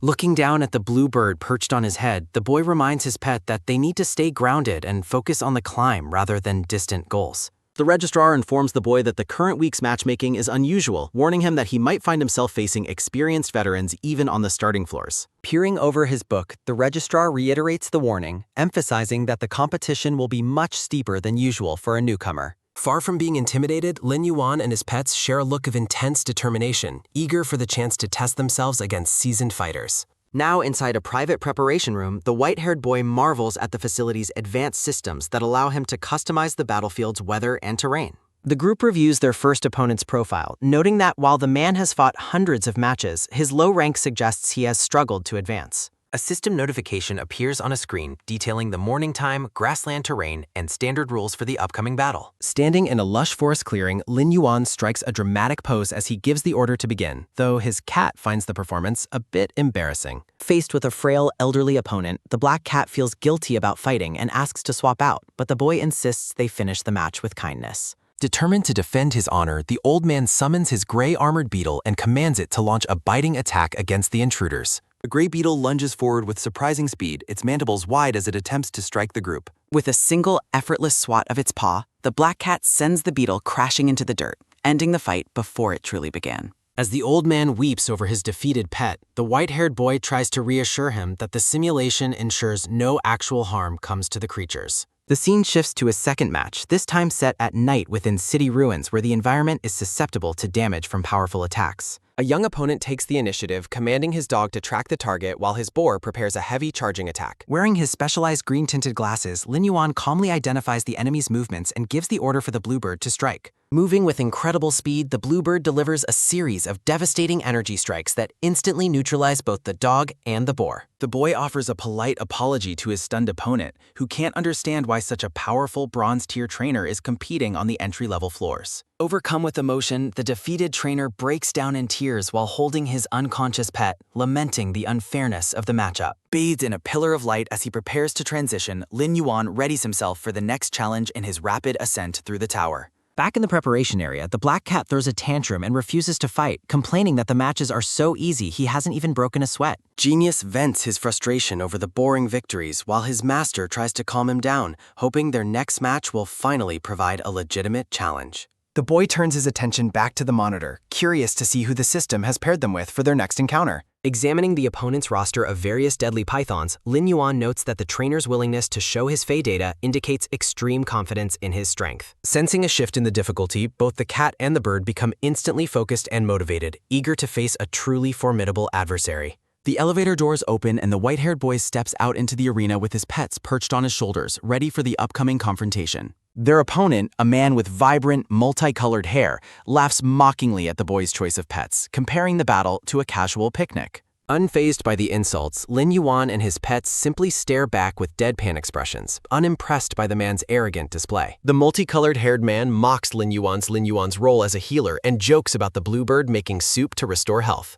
Lin Yuan retorts that his opponent talks too much and signals his readiness to begin the match. The man summons 3 massive pythons, vowing to end the fight quickly using only half of his total power. Observing through his specialized glasses, the white-haired boy notes that the trainer's overconfidence has made the movements of his Fays sloppy. Following his master's command, the bluebird dives toward the trio of snakes to deliver a targeted sound attack. Sound launches several sharp energy projectiles through the air at the high-speed serpents. The boy is surprised when the green python successfully counters the attack by emitting a thick, protective acid mist. The arrogant opponent laughs, claiming he would be more cautious if the cat were involved, but he dismisses the bird's power as insufficient. Refusing to back down, Lin Yuan orders the bluebird to charge directly at the nose of the green python, despite the mist. The red python retaliates with a massive blast of fire, while its master brags that the bird would be toasted if this weren't a simulation. To protect his pet, the white-haired boy activates a special spiritual space ability through a glowing accessory on his wrist. Protected by a bright green energy shield, the bluebird emerges unscathed from the center of the intense firestorm. The bluebird delivers a direct hit to the red python's head, leaving the multicolored haired man completely stunned by the sudden turn. Deciding to stop holding back, Lin Yuan summons a small green plant in a pot to activate a powerful healing aura. Infuriated by the boy's persistence, the opponent narrows his eyes and declares that he is done playing fair. As the blue python lunges forward with a strike, the white-haired boy quickly commands Sound to evade the attack. Lin Yuan worries as the battle becomes an uphill struggle, realizing his healing energy reserves are draining rapidly in the 1 versus 3 fight. A voice from the boy's glasses informs him that the components of the snake's elemental sprays have been fully analyzed. With a new strategy in mind, the boy shouts for the blue bird to target the red python's eyes and eliminate it first. The blue bird maneuvers with incredible grace, dodging through swirls of acid mist as it closes in on its target. The opponent commands his red snake to intensify its flames, while the green snake blocks the bird's only escape route. Sound flies fearlessly toward the open jaws of the flaming red python as the intense heat surges around it. Spotting a critical opening, Lin Yuan commands the bluebird to unleash its turbulence ability to disrupt the enemy. The bluebird spins with violent force, creating a swirling vortex of energy that catches the massive red serpent off guard. The red snake is momentarily dazed by the bird's rapid movements as its master watches the struggle with a look of concern. A massive energy explosion rocks the battlefield as the bluebird successfully strikes a vital point on the red python. Looking down at the defeated and smoking body of his red python, the man curses his creature for being useless. Lin Yuan pushes up his glasses with a smirk, praising the bluebird and noting that strategy is the key to victory. The opponent trembles with rage, recalling a memory of being told his only value was as a low-level gatekeeper as he refuses to lose. An educational infographic displays the current power tiers for each of Lin Yuan's battle phase, ranging from normal to elite. The man commands his remaining pythons to launch another barrage of toxic flames, desperate to stop the bird's relentless assault. Lin Yuan tells the bird to maintain its distance while the voice from his glasses confirms it has found the poison snake's true weakness. A digital interface highlights the interior of the red python's mouth as its weak point, allowing the boy to plan his finishing move. Growing more frantic, the opponent orders his serpent to unleash the full force of its strongest toxic fire. The white-haired boy waits for the perfect timing, telling the bluebird to prepare its signature sound attack.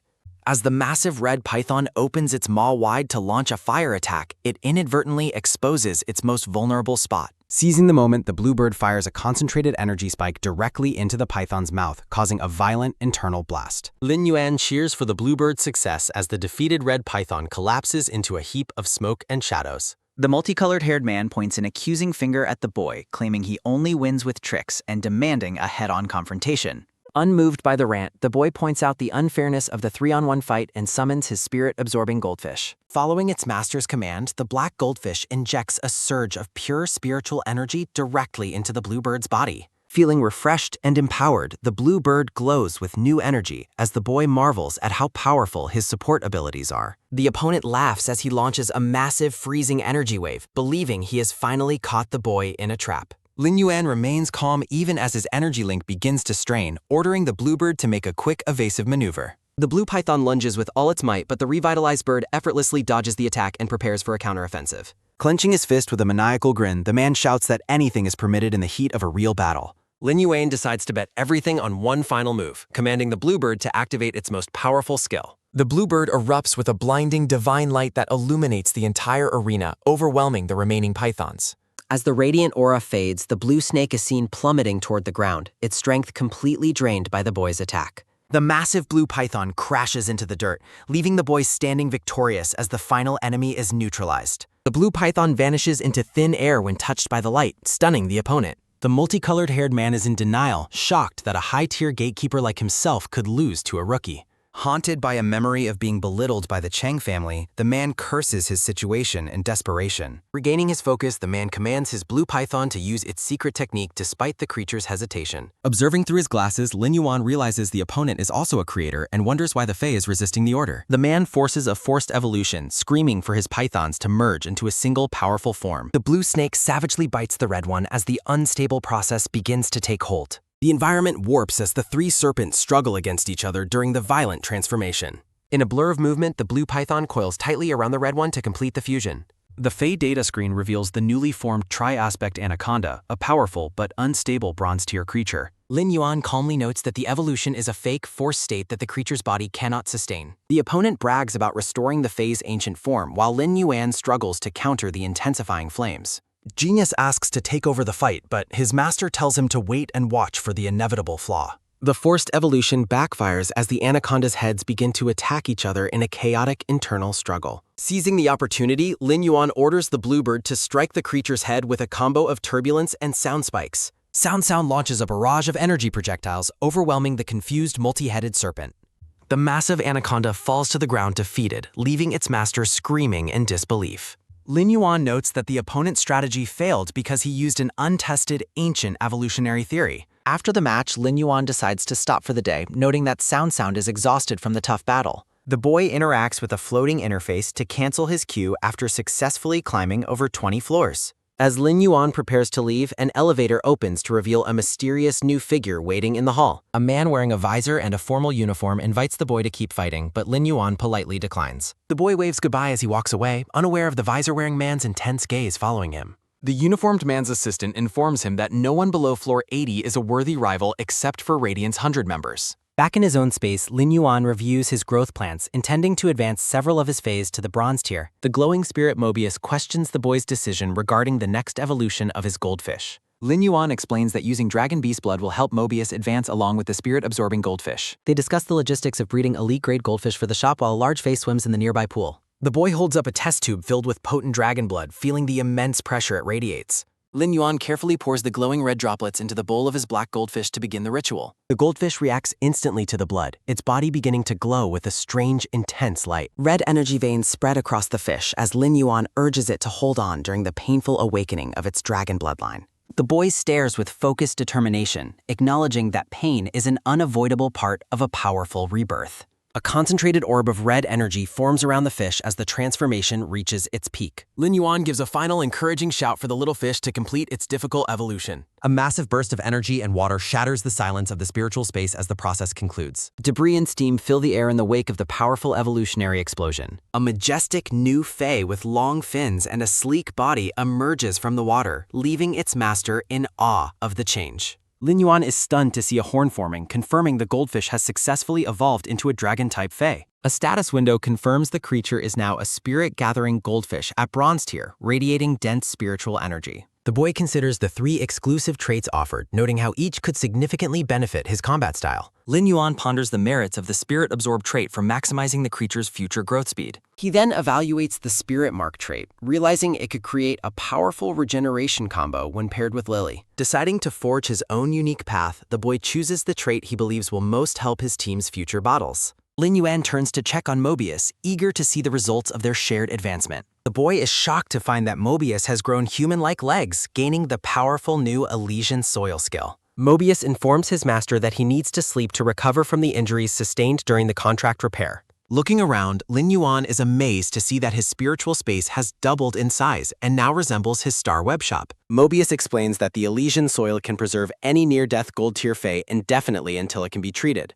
The scene ends with a view of a fae peacefully resting within the restorative sands of the ultimate bliss Pure Land. Lin Yuan notes that Elysian soil could save even dying gold-tier faes. The white-haired boy basks in the dense spiritual energy of the expanded space. He envisions filling his shop with high-tier rarities to maximize profits. Mobius explains that the new skill can eventually be summoned outside the space. The Golden Spirit praises the boy's immense talent, causing him to blush. Lin Yuan encourages the spirit to continue its restorative rest. He sets a personal goal to reach the silver tier very soon. The boy waves a friendly goodbye before leaving the spiritual realm.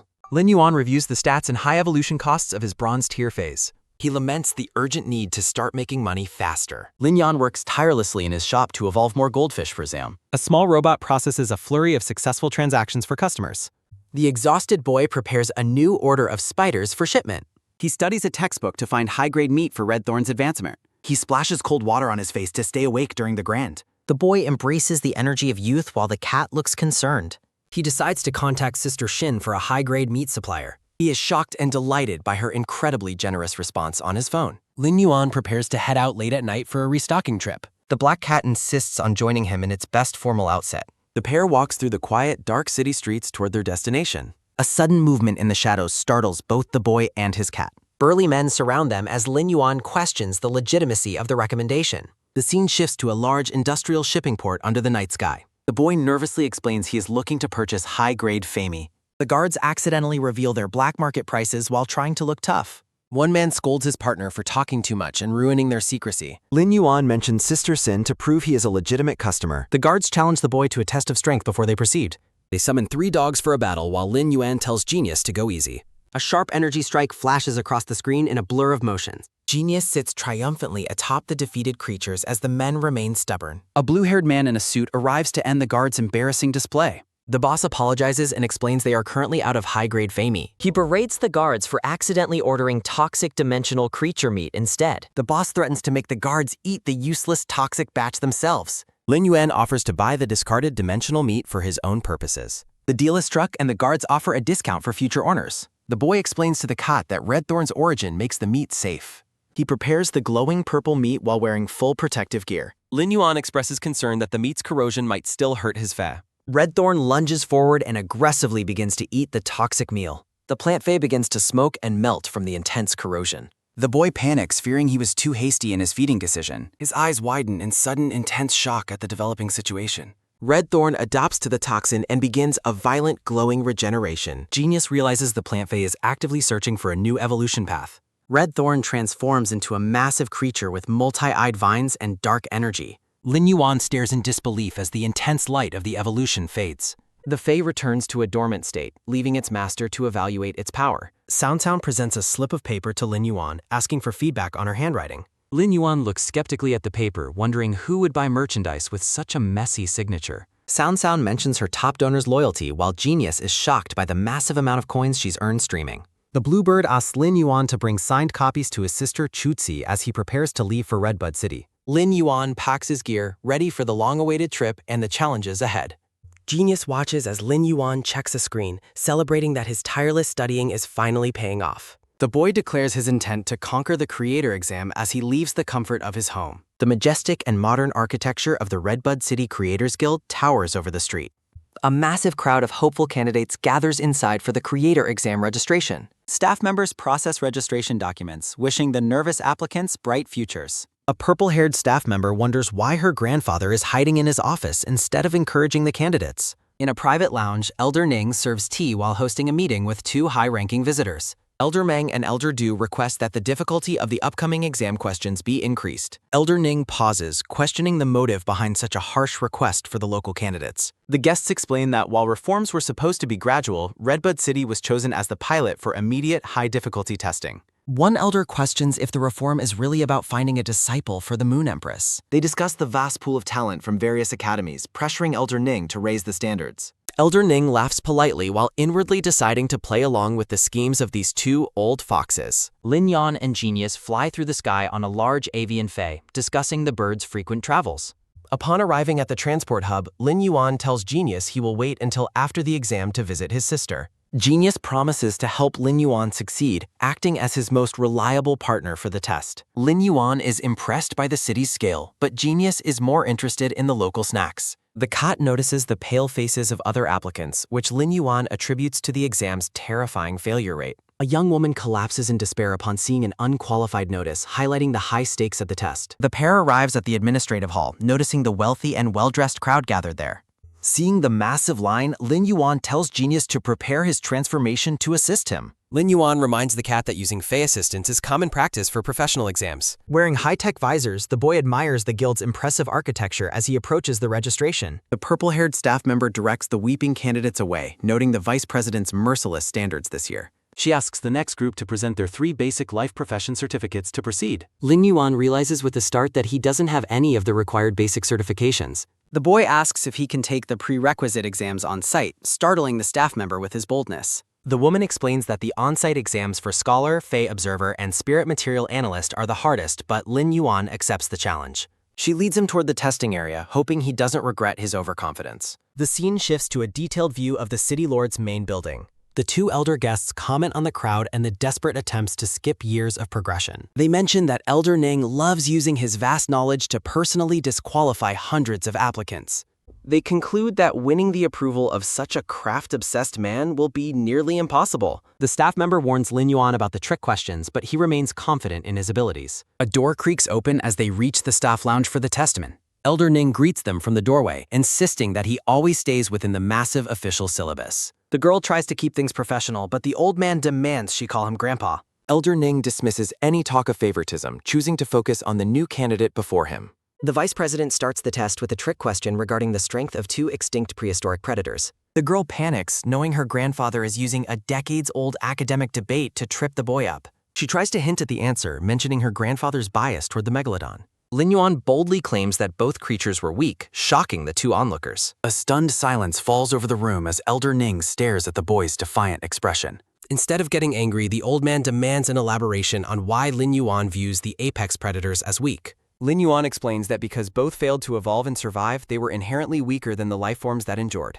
Lin Yuan explains that ancient predators like megalodons failed to adapt to environmental upheavals, making them evolutionary weaklings. Elder Ning praises the thoughtful answer while a purple-haired girl notes that the boy passed this portion. The examiner decides to personally oversee the boy's 3 life profession exams to see his true potential. The purple-haired woman gives a thumbs up and shouts encouragement as the elder leads the boy away. Bystanders wonder if the boy is a creator heir or the guild's new star as Ning advises him on patience. Elder Ning threatens to fail anyone gawking while Lin Yuan notes that the man is surprisingly irritable. A prompt signals the start of the exam as the boy sits before several test papers. Lin Yuan notes that knowledge is flowing directly into his head as Genius mentions the brutal difficulty of the questions. Drinking coffee, Ning observes the boy's solid form and predicts he will finish the test in 2 hours. Only 1 hour later, Lin Yuan exits the building and announces that he has finished the exam. The boy asks if he can take the creator exam now, noting that Genius's knowledge base is solid.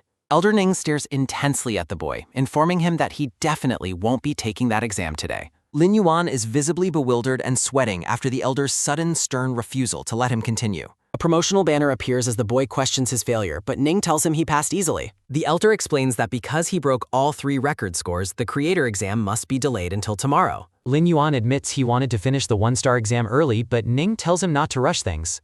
Noting that plans have changed, the boy and Genius decide to spend their free day visiting Chelsea. Before they leave, Elder Ning turns back and invites the boy to see something fascinating within the guild. A high-tech terminal chimes as a hand swipes a black access card across its scanning surface. Ning dismisses concerns about disturbing others by revealing he is the vice president and calling the shots here. Lin Yuan is struck by an overwhelming pressure as they stand before a massive, glowing blue pool of energy. The elder commands the young man to watch closely as his eyes and hand glow with vibrant aura energy. The boy realizes that the vice president is a genuine king-class powerhouse as dense aura energy fills the room. A splash sounds as a dark, massive creature moves rapidly through the shimmering blue water. A giant black shark with glowing red markings lunges out of the pool toward the 2 observers. Elder Ning proudly introduces his prized creation, the spiral-toothed shearjaw shark, and asks for the boy's thoughts. Lin Yuan is terrified by the shark's deadly teeth while Genius begs to go back to Sound. A close-up of the boy's eye reveals he is using a special ability to analyze the creature's data. He identifies it as a platinum-tier, legend-quality creature as Ning asks why it hasn't reached diamond tier yet. Lin Yuan sits on the floor, momentarily speechless as he processes the incredible power of the beast. The boy explains that Ning is likely waiting to guide its mutation toward a megalodon lineage before advancement. Impressed by the boy's idea, the elder tells him to fetch a specific item from a nearby console. Lin Yuan discovers a box filled with vials of dragon beast blood and is stunned by their value. He identifies the blood as platinum grade and wonders if Ning intends to reward him with one. Elder Ning reaches into the box and gathers several of the expensive vials into his hand. The elder tosses the vials into the water as snacks, noting their total value is over 2 million coins. Ning explains the diet of prehistoric megalodons as Lin Yuan concludes that the man is a total fanatic. The elder provides a final lesson, reminding the boy that all evolution in nature follows specific patterns. Ning dismisses the boy for the day and warns him not to be late for tomorrow's exam. Outside, the purple-haired girl asks about the result as Ning calls the boy a fine seedling with great potential. Lin Yuan walks away as the narrator notes that tomorrow will determine if he soars or falls. The boy discusses visiting Shaoxi with Genius before laughing about logging onto the star web first. Ling Yan answers his phone and greets Shaoqi, mentioning they were just talking about her. Shaoqi reveals she was hurt during training, causing the boy's eye to widen in sudden panic. Lin Yuan shouts for her to hang on as he sprints frantically through a crowded city street. He tries to understand how she got hurt given the school's strict rules against direct attacks on students. At the school infirmary, Chu-Tzi waves to her brother with a small bandage on her wrist. Lin Yuan and Chibi Genius demand to know the truth of her injury while suggesting pork for recovery. She explains that flying rocks from a battle with a senior caused the scratch, much to the boy's annoyance. A man in a white suit and sunglasses explains the girl's bad luck and expresses interest in meeting her creator. Lin Yuan sweats nervously, worrying that the iron bull he gifted to his sister might have inadvertently exposed his true abilities. The blue-haired man in the white suit asks how long it took to raise the iron bull, and Lin Yuan lies, claiming it took 7 or 8 months. Genius notes it actually took only 7 hours while the man laments a lost bet and Lin Yuan watches, confused. The man reveals his own standard would be 2 years, leaving Lin Yuan reeling from the unexpected gap in their abilities. The scene shifts to the City Lord's administration building as a messenger delivers a letter from Elder Ning. The City Lord, a woman with brown hair and glasses, reviews the letter and notes the clandestine nature of a recent visit. She orders her assistant to double the guard presence at all dimensional rifts within 2 months. The gray-haired assistant asks if they should prioritize the Redbud 100 pre-selection for the upcoming Radiance 100. The City Lord expresses frustration over the low number of confirmed seated candidates for the selection. She studies Chuse's file and, impressed by her Fae's rare skill, orders her immediate status as a seed candidate despite her youth. The City Lord explains that the city's stagnation and poor ranking in the Radiance 100 leave them no time for caution. The assistant bows in compliance, privately noting the City Lord's increasing impatience and pressure. He laments the absence of a former top student who left due to an accident 2 years prior. Back on the street, Lin Yuan asks the man in the white suit if he is searching for a teacher. The man explains he is looking for an old friend while Chu Si and Lin Yuan react with skepticism to his motives. The man mentions he has another objective in his search for an old acquaintance. He passionately describes his search for a web singer idol, much to the confusion of the two siblings. He identifies her as Sparrow Yin Lo, and as they part ways, Lin Yuan worries about the reaction if the singer's true identity as a bird was known. The man waves a friendly farewell, suggesting they may meet again by fate. He checks his phone, intrigued by Lin Yuan's potential and how it might impact the competition for the Moon Empress's disciple. On a call, the man reports his failure to find a person named Liu Jie in Redbud City. Lin Yuan hands a gift from Sound to Chu Qi, explaining it is a potentially valuable autograph. Chu Qi promises to treasure it and asks her brother if he came to the city for supplies or because she was hurt. Lin Yuan reveals his plan to take the upcoming creator exam, surprising his sister with the speed of his progress. He suggests they continue their conversation over dinner at a nearby restaurant. Over a meal, Chu Qi asks about the Iron Bull's health and Lin Yuan's future plans for a new Fae. Chu Qi vents her frustration over a nickname her classmates gave her based on her Fae. Lin Yuan and Genius offer playful comparisons to other nicknames, making light of her frustration. Chu Qi enjoys the rare treat of fish head soup while Lin Yuan encourages her to spend her allowance on good food. Lin Yuan informs her of a money transfer and the gift of a silver-tier Fae, leaving her stunned by his success. She asks if they have become wealthy, and Lin Yuan gives a modest, positive confirmation. Holding hands as they walk, Chu Si expresses her desire to visit a specific location in the city. They arrive at the entrance of the Rarities Pavilion, identified by a large wooden sign. Chu Qi expresses her pride in finally being able to afford entry into the city's most prestigious auction house. Lin Yuan uses a card to gain entry, hoping to find a suitable second Fae for his sister. A speech bubble explains that access to higher floors is restricted until the creator exam is passed. The pair enters the grand hall and begins browsing the various Fae and material displays. Chu Qi points out a cute white creature, which Lin Yuan identifies as a rare two-tailed snow ferret. Genius peers curiously into the display case at the resting creature. Chu Si is shocked to see the high price tag of 1,100 Radiance coins on the display. Lin Yuan cries comical tears of regret over his late awakening and the financial gap between their worlds. His attention shifts toward a mysterious hooded figure sitting on the floor nearby. He notices a cluster of blue cocoons and wonders if they belong to a legendary butterfly species. He envisions the ultimate evolution into a blue light goddess butterfly, an absolute masterpiece of nature. A festive illustration shows Lin Yuan riding a fiery steed alongside his Faes, celebrating the new year. Genius questions the identification of the cocoons, while Chu Si expresses her desire for a specific byproduct of the Fae. Lin Yuan explains the tactical advantage of the Fae skill and notes the extreme rarity of finding such cocoons. Two wealthy women mock the hooded seller's poor appearance and doubt the quality of his wares. Lin Yuan dismisses the snobbery of the bystanders, noting that formal attire isn't necessary for the first floor. The hooded seller speaks, offering the entire set of 4 cocoons for 120 Radiance coins. Lin Yuan is frustrated that someone else beat him to the butterfly cocoons. He acknowledges that buying cocoons is a risky, expensive gamble. A wealthy woman and her daughter mock the hooded seller's steep prices. Bystanders join the criticism, accusing the ragged seller of being a fraud. Chu Qi watches the unfolding scene with concern and confusion. Lin Yuan surprises the crowd by offering to buy all 4 cocoons. He ignores the woman's warnings, trusting the pavilion's strict authentication process. The boy extends a hand, signaling his genuine interest in a deal. The hooded seller remains silent as the tension grows. Lin Yuan is startled when the seller suddenly stands up and walks away. The mocking crowd assumes the seller fled because his goods were fake. The seller pauses, telling Lin Yuan to return tomorrow for proof of his journey. Lin Yuan reassures his sister and prepares to leave the pavilion. As they walk, he tells Chu Si to trust him for tomorrow's test. The wealthy woman fumes, realizing Lin Yuan ruined her chance to lower the price. The next day arrives at the prestigious Creator Guild building. While waiting in line, a tired Lin Yuan remains preoccupied with the cocoons. The arrogant woman taunts him, claiming only elite families can pass this year. Her daughter boasts about her rare materials, certain of her own victory. The focus shifts to an ironhead weasel resting inside a glass container. Elder Nang greets the candidates while Lin Yuan resolves to keep his skills hidden. The old man urges the boy to prove himself worthy of his recommendation. City Lord Ling Xiao arrives just as the final batch begins their examination. Elder Nang reveals the difficult ironhead weasel as this year's test subject. The City Lord is shocked by the choice of such a temperamental creature. Elder Ning takes a wicked delight in the difficulty of his challenge. He playfully claims to be looking out for the candidate's future growth. Inside, the arrogant girl struggles as the Fae rejects all her materials. Another candidate grows angry as his Fae refuses to cooperate. One boy remains overconfident, believing his research into difficult evolutions is enough. Lin Yuan uses a calming skill to easily pacify the stubborn weasel. The purple-haired girl asks her grandfather why the weasel is so difficult. Elder Ning explains that their specific diets make them nearly impossible to evolve. A frustrated candidate breaks a bottle after the standard materials fail completely. Lin Yuan and Genius finish ahead of schedule while the elders wait outside. The door to the private cultivation room creaks bookin'. City Lord Ling Xiao turns her attention toward the unexpected disturbance. Elder Ning is stunned to see Lin Yuan emerge in record time. The boy gives a cheerful thumbs up, announcing his success. Lin Yuan immediately requests to take the 2-star creator exam. The unexpected ambition of the boy leaves the two elders speechless. They marvel at the evolved Ironhead Weasel, acknowledging his incredible talent. City Lord Ling Xiao recalls his perfect scores from the previous day. She confirms that he is officially qualified as a 1-star creator. The City Lord's intensity intimidates Lin Yuan as she confirms his next step.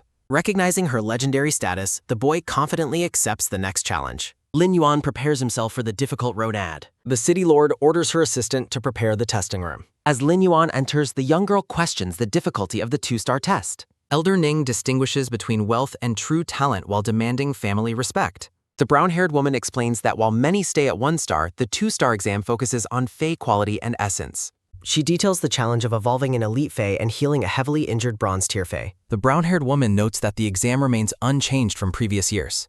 Elder Ning watches the proceedings with a subtle, confident smirk. The two officials stand in the quiet room as the exam begins. The woman aggressively confronts Ning about the extreme difficulty of the current test. Ning justifies the high standards as necessary preparation for the Moon Empress. The purple-haired student worries about the high fatality rate of treating essence damage. Lin Yuan is confident he can raise the jasmine lily plant to epic quality. He turns his attention to the severely injured bronze tier 1 shearclaw crab. The white-haired boy crouches down to inspect the suffering, silent Fae. A gentle touch on the shell makes the creature tremble in agony. Genius reveals that while the shell looks okay, the interior is completely shattered. Lin Yuan realizes his current pace is far too slow to finish. He prepares to use a specific Fae combination to boost his recovery speed. The sheer claw crab begins to glow with a magical, shimmering light. Lin Yuan is pleased with the immediate success of his recovery efforts. Suddenly, a strange white puff of smoke erupts from the Fae's shawl. Lin Yuan panics as he realizes the Fae's life signs are dropping rapidly. He quickly utilizes Elysian soil to buy precious time for the dying creature. He discovers that rapid shell repair is actually crushing the crab's internal organs. Lin Yuan decides to prioritize the Fae's life over the exam's time limit. Outside, students lament the brutal jump between the 1- and 2-star exams. The City Lord mockingly asks if Elder Ning needs a chair to wait. She notes that the 4-hour time limit is almost completely gone. Elder Ning remains calm, claiming true talent only requires half the time. The woman questions what the result will be if the boy's talent is insufficient.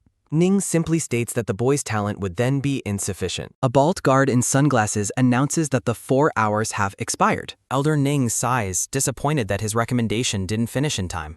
Lin Yuan's voice interrupts them as he announces he has finished the exam. The boy leans against the doorframe, relaxed after his successful trial. Ning realizes the boy used forced growth to induce a shell molt. He praises the method for avoiding hidden injuries despite taking more time. A chibi student celebrates the jasmine lily's successful evolution to epic quality. The City Lord praises the young hero as Ning prepares the creator batch. Elder Ning presents a green crabstone as a gift from the healed Fae. Lin Yuan marvels at the precious stone the crab gave in gratitude. Ning officially pins the 2-star creator medal onto Lin Yuan's orange hoodie. The drunk City Lord celebrates while the boy wonders where she got wine. She hands over his 2nd Star Web ID card for high-level use. Lin Yuan is stunned as she presents him the keys to a new house. Guards carry the intoxicated City Lord away so she can rest. Ning hands over 2 retainer badges, confusing the newly ranked creator. He explains the history of combat vassals who protect and assist creators. The elder gives him the badges that authorize his right to 2 retainers. Lin Yuan wonders if a past expert was also someone's retainer. Walking outside, Lin Yuan tells his sister on the phone to prepare for selections. Genius asks if he really doesn't want Xiaozi to come celebrate. Lin Yuan admits he cannot hold her back from her own path. As a woman in a red cheongsam offers him a personal tour, the white-haired Lin Yuan politely declines, explaining that he already has an appointment with a seller. In the background, Lin Yuan and his cat Fei watch as a man in a gray uniform aggressively confronts a hooded figure while a crowd gathers. Sporting a teal and gold coat, a one-star creator arrogantly claims that buying the seller's cocoons is a favor, while his wife supports his stance. Clinging to the hooded seller's cloak, the man in the gray uniform insists they wait for the agreed time before discussing any other deals. The man in gray becomes increasingly hostile, threatening the seller with a beating for daring to make his husband wait for 2 hours. A firm hand suddenly intercedes, gripping the aggressive man's wrist to halt his impending strike. Lin Yuan steps in with a calm smile, informing the agitated group that the seller is actually waiting for him. The man in gray freezes as he notices the 2-star creator badge pinned to the white-haired boy's clothing. Realizing he just threatened a high-ranking professional, the man in gray breaks into a cold sweat of pure terror. While the crowd whispers in awe of such a young 2-star creator, chibi Lin Yuan looks on with a smug, knowing expression. Bowing deeply, the 1-star creator begs for forgiveness and asks the boy not to hold his retainer's rude behavior against his family.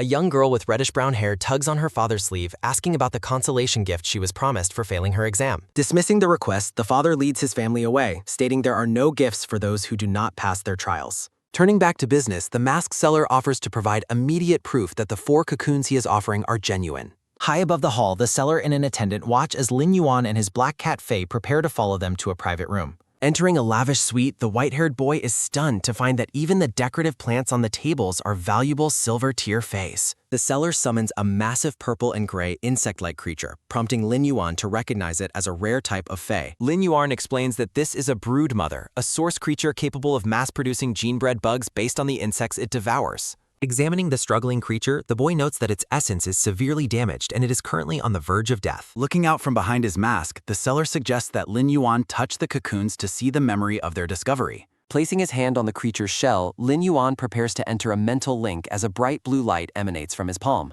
A vision of the hooded seller flashes through the boy's mind, showing the man navigating a treacherous forest to harvest the cocoons. Lin Yuan recoils as he feels the broodmother's mental agony, realizing the creature has reached its absolute physiological limit. The masked seller collapses to the floor in pain as the mental link causes him to share the suffering of his dying fae. Deciding to take a desperate chance, the boy focuses his energy to calm the broodmother's spirit before it's too late. As Lin Yuan's pure aura begins to stabilize the fae, the seller recalls a woman explaining that only pure, attributeless aura could save such a creature. A flashback shows the seller's face partially obscured as he listens to the grim diagnosis regarding his source creature's fate. Wide-eyed with shock, the seller realizes that this young boy possesses the legendary ability to produce extreme, pure aura. With the broodmother finally stabilized, Lin Yuan breathes a sigh of relief as the seller prepares to make a formal statement. Removing his mask, the man reveals his handsome features and introduces himself as Liu Jie, a 27-year-old former B-rank combat professional. Liu Jie identifies himself as a former member of the Radiance 100 sequence who defended Frost City, then kneels to offer his life in service to Lin Yuan.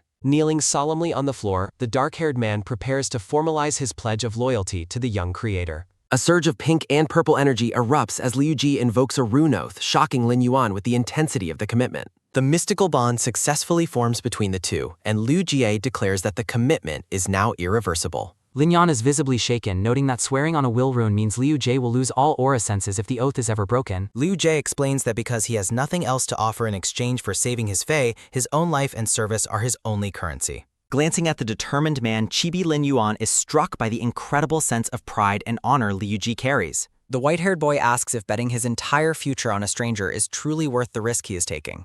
Flashbacks show various experts and scholars telling Liu Jie that his fae was beyond saving and that seeking help carried too great a cost. With a steady and resolute expression, Liu Jie answers that the sacrifice is absolutely worth it to save his companion. Liu Jie vows to serve as both the sword in Lin Yuan's hand and the shield that protects him from any harm. The tall man takes the boy's hand to seal their new pact, leaving Lin Yuan feeling overwhelmed by the sudden turn of events. As they walk through the corridors, a group of attendants in red cheongsams whispers about the pair's mysterious backgrounds. One attendant mockingly suggests that the man might be a fallen noble being kept around by management out of simple pity. Masking his face once more, Liu Jie gestures for Lin Yuan to lead the way and addresses him with the formal title of Young Master. Lin Yuan awkwardly mentions that he wouldn't have refused to help even without the oath, but the stoic Liu Jie takes no notice of the joke. Walking through the city streets at night, the white-haired boy asks his new companion to stop using such a formal and stiff title. Liu Jie immediately agrees to the request, but then stubbornly finishes his sentence by calling the boy Young Master yet again. Liu Jie mentions he has business to finish and reminds the stunned boy that he still owes 120 coins for the cocoons.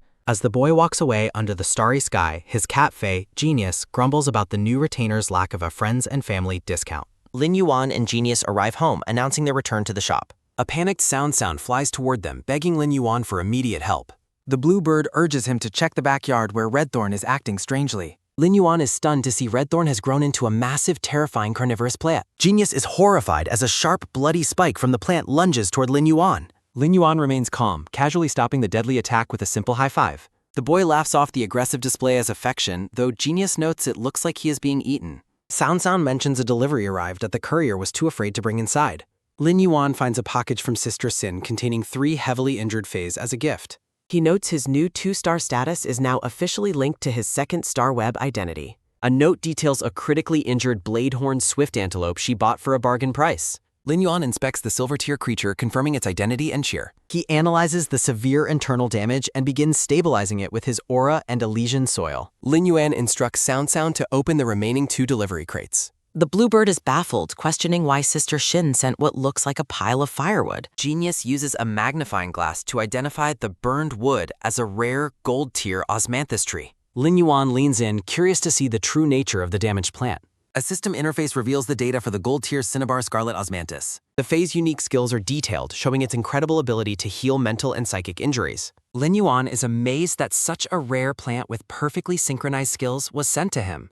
Sound reports a stubborn lost box. A note says it is a mystery gold tier freebie. Lin Yuan uses a specialized visual ability to peer into the contents of the sealed crate. He identifies a rare Fae material capable of enhancing spiritual power to near platinum levels. At her shop, Sister Zin dismisses her assistant's concerns about the quality of the leftover gifts. The brown-haired woman smiles as she receives a notification that Lin Yuan has arrived. Sister Shin warmly welcomes the newly promoted 2-star creator and offers him premium tea. Lin Yuan skips the pleasantries and asks her to state her real purpose for the meeting. Sister Shin admits she wants to secure a steady supply of rare Faes from him. The boy agrees without hesitation, leaving the business owner stunned by the easy negotiation.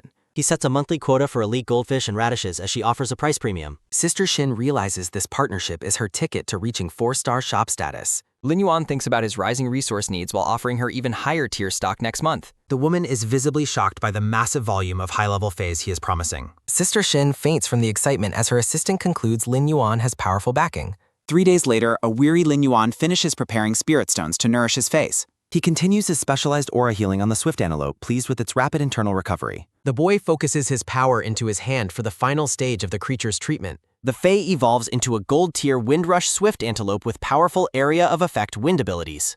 Lin Yuan marvels at its niche transformation into a brutal combatant that shreds steel with wind. He realizes the successful evolution has finally pushed him to become a C-rank spirit professional. The boy rewards the grateful creature with a specialized snack and tells it to rest. He turns his attention to the osmanthus tree, confident he can now fully restore it. A close-up reveals a sudden realization or concern as he prepares for the next task. Lin Yuan watches as his new retainer Liu Jia meticulously grooms a very stressed Sound. The dark-haired man greets him formally, noting he has finished his cultivation session. Liu Jie praises Genius's intelligence while the black cat trembles under the man's intense presence. Redthorn begins acting up again, lunging aggressively at its surroundings. Liu Jie presents a detailed business chart advising Lin Yuan to scale up production immediately. The boy tells his retainer to drop the flattery, reiterating his promise to heal the broodmother. Liu Jie maintains a stoic and professional demeanor, insisting on his own principles of service. Lin Yuan asks Liu Jie to summon the broodmother to assess its recovery time. Standing before the beetle-like Fae, the boy mentions how the man's long absence from rankings must be bitter. The black-haired man clenches his teeth, admitting that he truly does feel bitter about his situation. Patting his retainer's shoulder, Chibi Lin Yuan encourages him to fight his way back to the top. A shimmering teal light glows from the boy's hand as he touches the injured creature. The magical energy flows through the broodmother, beginning the difficult process of essence restoration. Lin Yuan confirms recovery is possible within months, noting that Elysian soil will make the task manageable. The man in the suit looks at his master with deep, newfound gratitude and loyalty. Lin Yuan shushes his retainer, shifting the conversation toward their upcoming expansion into the Federation's capital. He explains the capital's vast resources while his chibi retainer worries about the high cost of housing. The boy plans to sell his shop to buy a spacious storefront in the capital, requesting his retainer scout ahead. Liu Jie waves goodbye, promising to handle the task and meet his master in the capital soon. Genius and Sound perch on Lin Yuan's head, excited about the opportunities a bigger world offers. A ringing sound echoes as a phone call interrupts their quiet moment. Lin Yuan checks his phone, wondering if the unknown number represents a significant business order. A woman named Ling Xiao tells him to prepare for an immediate departure to a far-off destination. The boy is left wondering what could warrant such a serious and sudden request for a meeting. The brown-haired official is surprised by the Moon Empress's sudden insistence on meeting Lin Yuan personally. Elder Ning notes the importance of selecting a disciple while admitting he personally designed the difficult exam reforms. The woman resolves to personally escort the boy up the mountain to the final selection phase. At the Royal Capital Creator Guild, a decree grants the title Feng Yang to a talented young creator. Cheng Ri arrogantly accepts the title, declaring himself the top young talent of his generation. The purple-haired boy asks for news from the mountain, confident his new title will prevent any rejection. A profile identifies 2-star creator Cheng Ri, who looks forward to the upcoming competition. Genius and Sound beg to join the trip, but Lin Yuan worries about the short notice. The two small creatures stare up with sparkling, pleading eyes that the boy cannot resist. Lin Yuan relents, fearing the chaos they and Redthorn would cause if left home alone. Inside his specialized space, the boy tells his happy pets to stay hidden and behave. Genius points out a large cocoon, asking if it is a blue flash butterfly about to hatch. Lin Yuan thinks a dust butterfly would be a better fit for Zhao Qi's growth path. He explains that the evolution will create an airtight defense, while Genius jokes about a name change. Arriving at the office, the boy is startled to see a massive security escort waiting for him. A bald guard in sunglasses urges the boy to depart immediately to avoid wasting any time. Chibi Lin Yuan wonders if he should at least offer a formal greeting to the coveter. The governor insists he is unworthy of the boy's title as the guard speeds up their departure. Lin Yuan clings to the back of a massive blackbird as they soar toward the capital. The scene shifts to the towering skyscrapers and bustling atmosphere of the prosperous royal capital. A delicate hand dips into a pond, sending ripples through the clear, calm water. The blonde Moon Empress relaxes in a lush garden while her assistant stands respectfully nearby. A profile introduces the Moon Envoy, Kang Yu, who stands watch over the powerful Empress. They discuss moving a rare fae to the palace pond despite its unexpectedly offensive skill set. The Empress remarks that the fae's beauty and fragrance are being wasted in its current garden location. The male Moon Envoy, Xuan Yu, confirms that a candidate received perfect scores on Ning's difficult exams. The Moon Empress reviews the profile, calling the 18-year-old boy a true genius for his accomplishments. Kang Yu notes the boy's talent, but Xuan Yu insists he has already ordered him brought to the palace. The Empress is pleased with the boy's clean background as the child of fallen bureau martyrs. Xuan Yue mentions the rival candidate Feng Yang, prompting the Empress to question if he is a 4-star creator. The envoy laughs off the idea, explaining that Cheng Rui is a highly encouraged 3-star candidate. Kang Wei mocks the grand title of the rival as they wait for Lin Yuan's arrival. The blonde Moon Empress notes that the guild must value Feng Yang greatly to grant him such a title. Kang Wei crosses her arms, complaining that the guild is trying to dazzle people with titled candidates. Turning away, the Moon Empress orders the Feng Yang creator to be brought along with Ling Shao's party. The brown-haired assistant mentions another recommendation, the 3rd-ranked sea subduer, Long Tao. The Empress agrees to bring him, wanting to see the peak of the younger generation. Kang Yu asks if a choice has been made, but the Empress insists on testing them personally. As the Empress walks off, the male envoy suggests starting the exam preparations. The Moon Empress prioritizes preparing a perfect meeting gift for her future disciple. In Redbud City, a bald guard informs Lin Yuan that the city lord is waiting. Entering the building, the boy wonders why the city lord's attendant is being so secretive. The brown-haired city lord welcomes Lin Yuan, planning a quick lunch before heading to the capital. The woman claps her hands together to signal the start of the next case. While assistants measure him for clothes, the boy recalls Elder Ning's mysterious comment about jealousy. Lin Yuan reacts with absolute shock upon learning the Moon Empress herself wants to see him. The city lord confirms the summons, but admits she cannot reveal the Empress's true intentions. Chibi Lin Yuan is starstruck by the idea of meeting his idol, the legendary 5-star creator. At the Royal Capital Aura Academy, an official tells Long Tao it is time to depart. The older man worries that today's intense training might hinder the young man's performance later. Sweat-drenched and intense, Long Tao declares that he is currently in peak condition. Looking up at the tall building, the boy feels his new clothes are far too formal. The city lord explains that tidying up is necessary before meeting someone as important as the Empress. Looking down at her charge, the woman decides it is time to head out for their journey. The brown-haired woman summons a massive white horse with teal accents and glowing blue details. Lin Yuan's eyes widen in disbelief as he recognizes the rare upper fantasy-grade mount. The city lord explains that the Azure Jade Pegasus is the fastest land travel option for his constitution. They soar into the sky as the city officials respectfully see the city lord off. Flying through the night, Lin Yuan asks if the distance to the royal capital is great. The woman reveals a map explaining that Redbud City is relatively close compared to border cities. Looking at the coastline, the boy asks if flying straight over the ocean would be faster. The city lord sternly warns him never to fly high over the dangerous open ocean. As the Pegasus banks sharply, she tells him that seeing the danger is better than hearing about it. Violent waves crash below them as they approach the edge of the forbidden waters.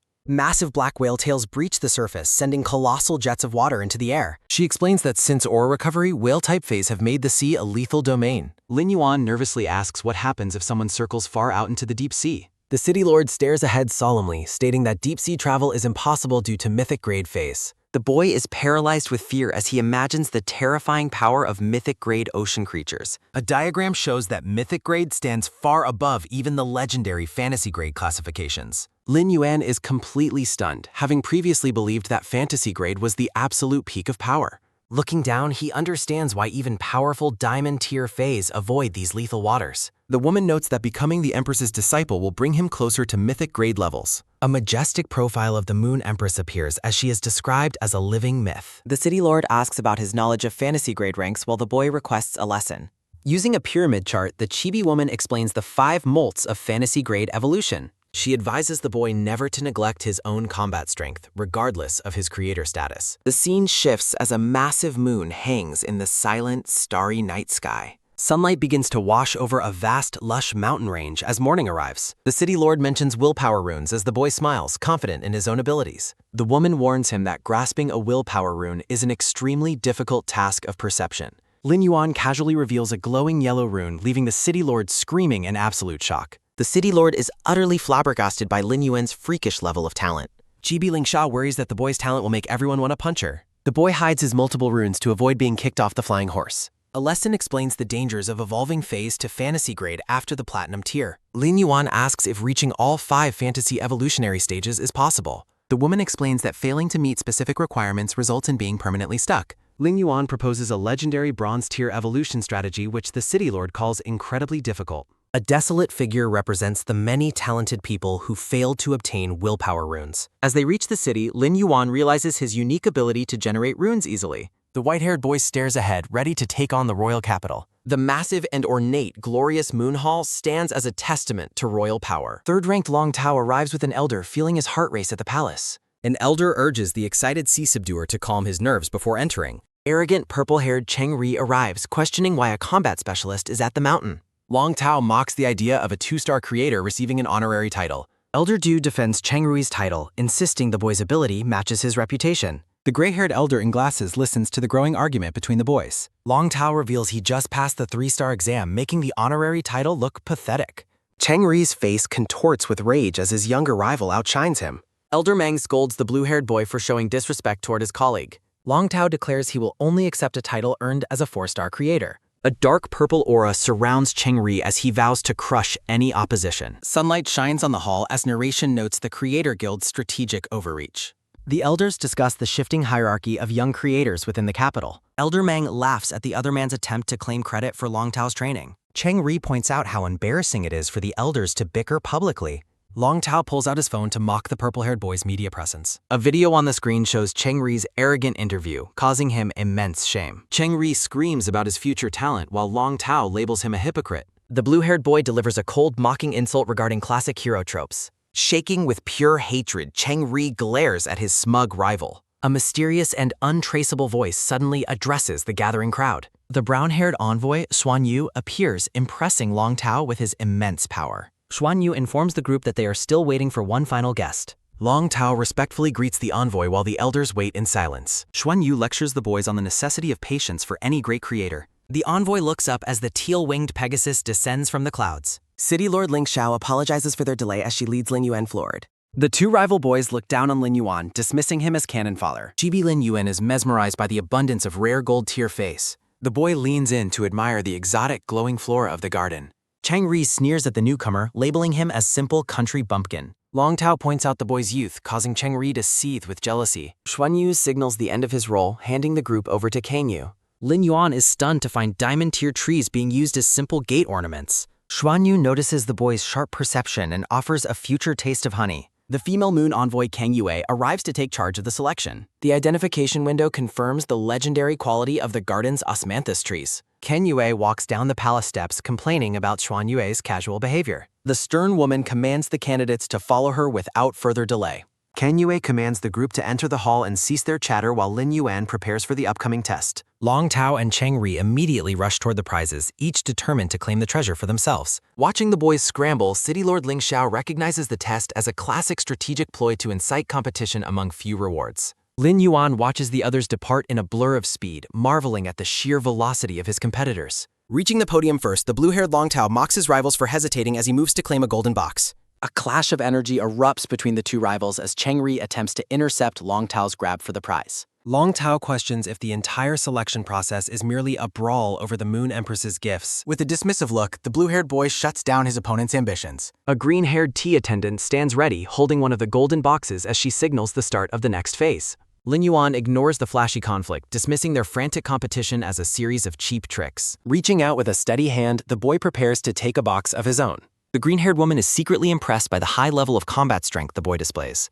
Long Tao arrives at a pedestal only to find it empty, left wondering where the expected prize has gone. The attendant explains that claiming a golden box is not a matter of speed, but of meeting specific competitive requirements. Lin Yuan scratches his head in confusion while the woman playfully teases him during the explanation. City Lord Ling Xiao notes that the golden boxes are reserved specifically for combat-type aura professional trials. The scene focuses on the elegant white uniform of a high-ranking official as the tension in the room settles. Two identical tea attendants explain that the gray boxes are for creators, noting that Lin Yuan is facing the weakest of them. The attendant places her hand on a box, explaining that the phase inside require a steady infusion of aura to be released. Lin Yuan begins the aura infusion process, acknowledging that even the weakest attendant is likely incredibly powerful. Long Tao watches the boy's performance, predicting that Lin Yuan's limited aura reserves will quickly reveal his lack of depth. Half an hour later, Cheng Ri is stunned to see that the boy still has an immense amount of aura remaining. Elder Meng expresses concern that an all-out battle within the hall might result in catastrophic structural damage.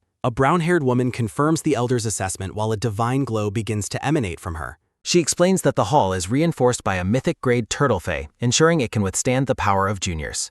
Elder Meng worries about the attendant's safety, but is reminded that the Empress personally designed these rigorous tests. The chibi attendant is shocked as the box finally begins to show signs of opening under the boy's pressure. A blinding light erupts from the container, leaving Lin Yuan reeling from the sudden surge of energy. The attendant warns the boy to focus on his own survival as his aura begins to drain at an alarming rate. Long Tao summons a massive predatory blue shark fae, declaring that he will no longer hold back his power. Standing her ground, the green-haired woman invites the young master to strike with everything he has. The identification window reveals the Jiao-feeding dragon shark to be a lethal platinum-tier epic fae. The attendant summons her own fae, an instrument called the Ephemeral Dream Fragrant Tea, and prepares to play. Lin Yuan realizes with a start that the tea attendants possess strength that far exceeds even City Lord Ling Xiao. A single sharp musical note slashes through the air, instantly drawing blood from the massive shark fae. Nursing his wounded fae, Long Tao offers a sincere apology for grossly underestimating the attendant's capabilities. The woman gives him a stern look, advising the young man to stay alert if he hopes to survive. Blood spills onto the floor as the shark fae struggles to maintain its position against the attendant's musical onslaught. Long Tao commands his fae to use its tidal curtain skill, seeking to regain the initiative in the duel. Lin Yuan looks up in surprise as a strange, magical rain begins to fall within the confines of the hall. Kang Yu creates a protective barrier for the boy, explaining that the rain is a lethal domain bearing the power of the deep sea. Long Tao reveals his second fae, the Abyss Blue Dragon Matron, leaving Lin Yuan stunned by his dual fantasy-grade roster. Switching to a different instrument, the attendant prepares to escalate the combat to its peak. With a powerful strum of her pipa, the attendant shatters Long Tao's aquatic domain into nothingness. Lin Yuan is left wide-eyed at the ease with which the powerful domain was dismantled in an instant.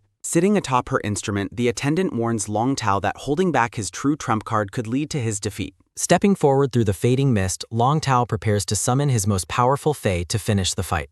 A majestic Sea King Chalk Dragon manifests behind him, identified as a terrifyingly powerful third malt fantasy-grade creature. The elders and officials watch in awe as the massive dragon looms over the battlefield, its power radiating through the hall. Cheng Ri can only stare in bitter silence, his pride wounded by the overwhelming gap in their respective powers. Cheng Ri thinks to himself that Lin Yuan must not be allowed to grow as he will become a massive threat, but he notes there is currently no opening to act. The green-haired attendant is impressed by the water control displayed by Long Tao Sea King Chalk Dragon, but she notes that it is still not enough. Calling out for the Night Dream Beast, the green-haired woman prepares to counter the dragon's offensive. Unleashing a skill called Shattering Silver Bottle, the green-haired woman strikes back against the massive dragon. The blue-haired Long Tao commands his fae, Bai, to use a skill called Sea Bite. A massive water torrent surges forward. The attendant plays through the store. The white-haired Lin Yuan looks on in alarm as the green-haired woman notes that the aura barrier protecting the room is starting to break. Kang Wei advises the group not to lose focus, while the white-haired boy marvels at the residual shockwaves generated by the Sea King Chalk Dragon. Cracks form in the Serratic air. Long Tao suggests ending the match since the attendant's domain is broken, admitting he isn't great at holding back. The green-haired woman smiles, stating that ending the match now would be dull and that she possesses superior control. Declaring that her song slices through the rain, the green-haired attendant unleashes a new wave of musical energy. Long Tao realizes that the water element is being driven away by the zither notes, making him worry about his Abyss Blue Dragon Matron's recovery. The blue-haired boy orders his Abyss Blue Dragon Matron to reinforce the water curtain. Aquatic energies clash within the hall. The water curtain is down, leaving the participants exposed to the power of the duel. With a smirk, Long Tao commands his Fae to execute the 8 dragon shadows. A massive dark shadow looms over the green-haired attendant as the blue-haired boy challenges her defense. The green-haired woman clicks her tongue and switches to a different stringed instrument. Long Tao is left speechless and shocked as shards of energy fly past him. The blue-haired boy admits he didn't expect to meet such a strong opponent, and the green-haired woman replies that she is flattered. Elder Du notes that the glorious Moon Hall tea attendants are incredibly strong and worries that Cheng Ri probably won't make it. Cheng Ri thinks it's lucky he let Long Tao go first, while Elder Meng insists that Long Tao would never allow a battle to end like this. Long Tao reveals that he was saving a specific move for the Radiance 100 ranking battle, but finds it necessary to use it now. Smirking, the blue-haired boy declares that the attendant is worth him going all out. The white dragon roars as Long Tao shouts that the fight is not over yet. Elder Meng worries about the intensity of the move, but Kang Wei reassures him that the tea attendants are not fragile. Chibi Lin Yuan is amazed to see Long Tao pushing the traits Water Command and Ocean's Extremity to their absolute limits. The green-haired attendant decides that she will no longer hold back her power either. Invoking the ephemeral dream fragrant tea dreamweave, the woman summons a massive flowering tree. The small fae lies exhausted. The Fae rides a green lax. A majestic floral beast manifests itself. Long Tao realizes his deep-sea aura is being suppressed by the vitality of the plants, but he refuses to back down. Long Tao unleashes the Sea Emperor Dragon Breath at full strength, causing the green-haired woman to look on in surprise. Concentrated energy strikes the floral beast. The wooden instrument shatters into pieces. Elder Du warns that the Night Dream Beast is about to fall, and the move is too much for the attendant to withstand. The green-haired woman thanks Elder Meng for his help after a massive explosion occurs. The white-haired boy and the brown-haired Kang Yu comment on the peak level of power displayed by the younger generation. Long Tao sits slumped and exhausted, thinking about the brutal damage caused by draining his aura so completely. The green-haired attendant laughs and admits defeat, praising the boy's rank and offering him healing for his drained state. Long Tao acknowledges that he couldn't have won without his final move while sporting a small trail of blood on his face. The green-haired woman and Elder Meng worry about Long Tao's aura backlash, but Lin Yuan steps forward to handle it. Lin Yuan replenishes Long Tao's aura instantly, leaving the boy and the elders stunned by his deep reserves and rare lack of aura rejection. Elder Du praises Long Tao's ferocity and notes that the newcomer from Redbud City is equally impressive, while Ling Xiao accepts the flattery. City Lord Ling Xiao smiles as Elder Du notes that every combat professional would be jealous of a healer with Lin's technique. Kang Yu praises the aura-boosting skill as excellent for survival, while the white-haired boy humbly brushes off the compliment. Cheng Ri seethes with anger, labeling Lin Yuan a meddling fool for ruining his chance to act against the drained Long Tao. The green-haired attendant remains silent as she processes the outcome of the battle. Admitting she lost focus during the Sea Tide's backlash, the attendant concedes the round as Kanyue notes the loss. While the chibi attendant praises his steady aura control, the boy secretly credits his success to following his Fae's instructions. Kanyue explains that since the Faes were injured, the prize will be exchanged for 10 drops of rare medicinal honey. The brown-haired woman stands poised as the rewards are severed. Elder Meng and Long Tao express their gratitude to the envoy, with the young master humbly labeling the match a draw. Smiling warmly, the green-haired attendant dismisses the boy's humility and acknowledges the difficulty of surviving the trial. Kang Yu turns her attention back to the golden brocade box, wondering if the treasure now belongs to Lin Yuan. The purple-haired boy objects, arguing that a simple test of aura output shouldn't qualify the newcomer for the highest prize. Looking down with a sharp gaze, the brown-haired envoy asks the challenger what he would suggest instead. A heavy silence fills the hall as everyone awaits the envoy's response. Asserting his title as the strongest young creator, Cheng Ri requests to test his skills against a tea attendant. Kang Wei summons the attendant named Tea Washing to step forward and accept the purple-haired boy's challenge. Tea Washing agrees to judge his crafting talent, while Cheng Ri adopts a respectful stance and asks for her guidance. Thrilled to watch the top creators face off, the chibi boy hopes to use the match to gauge his own skills.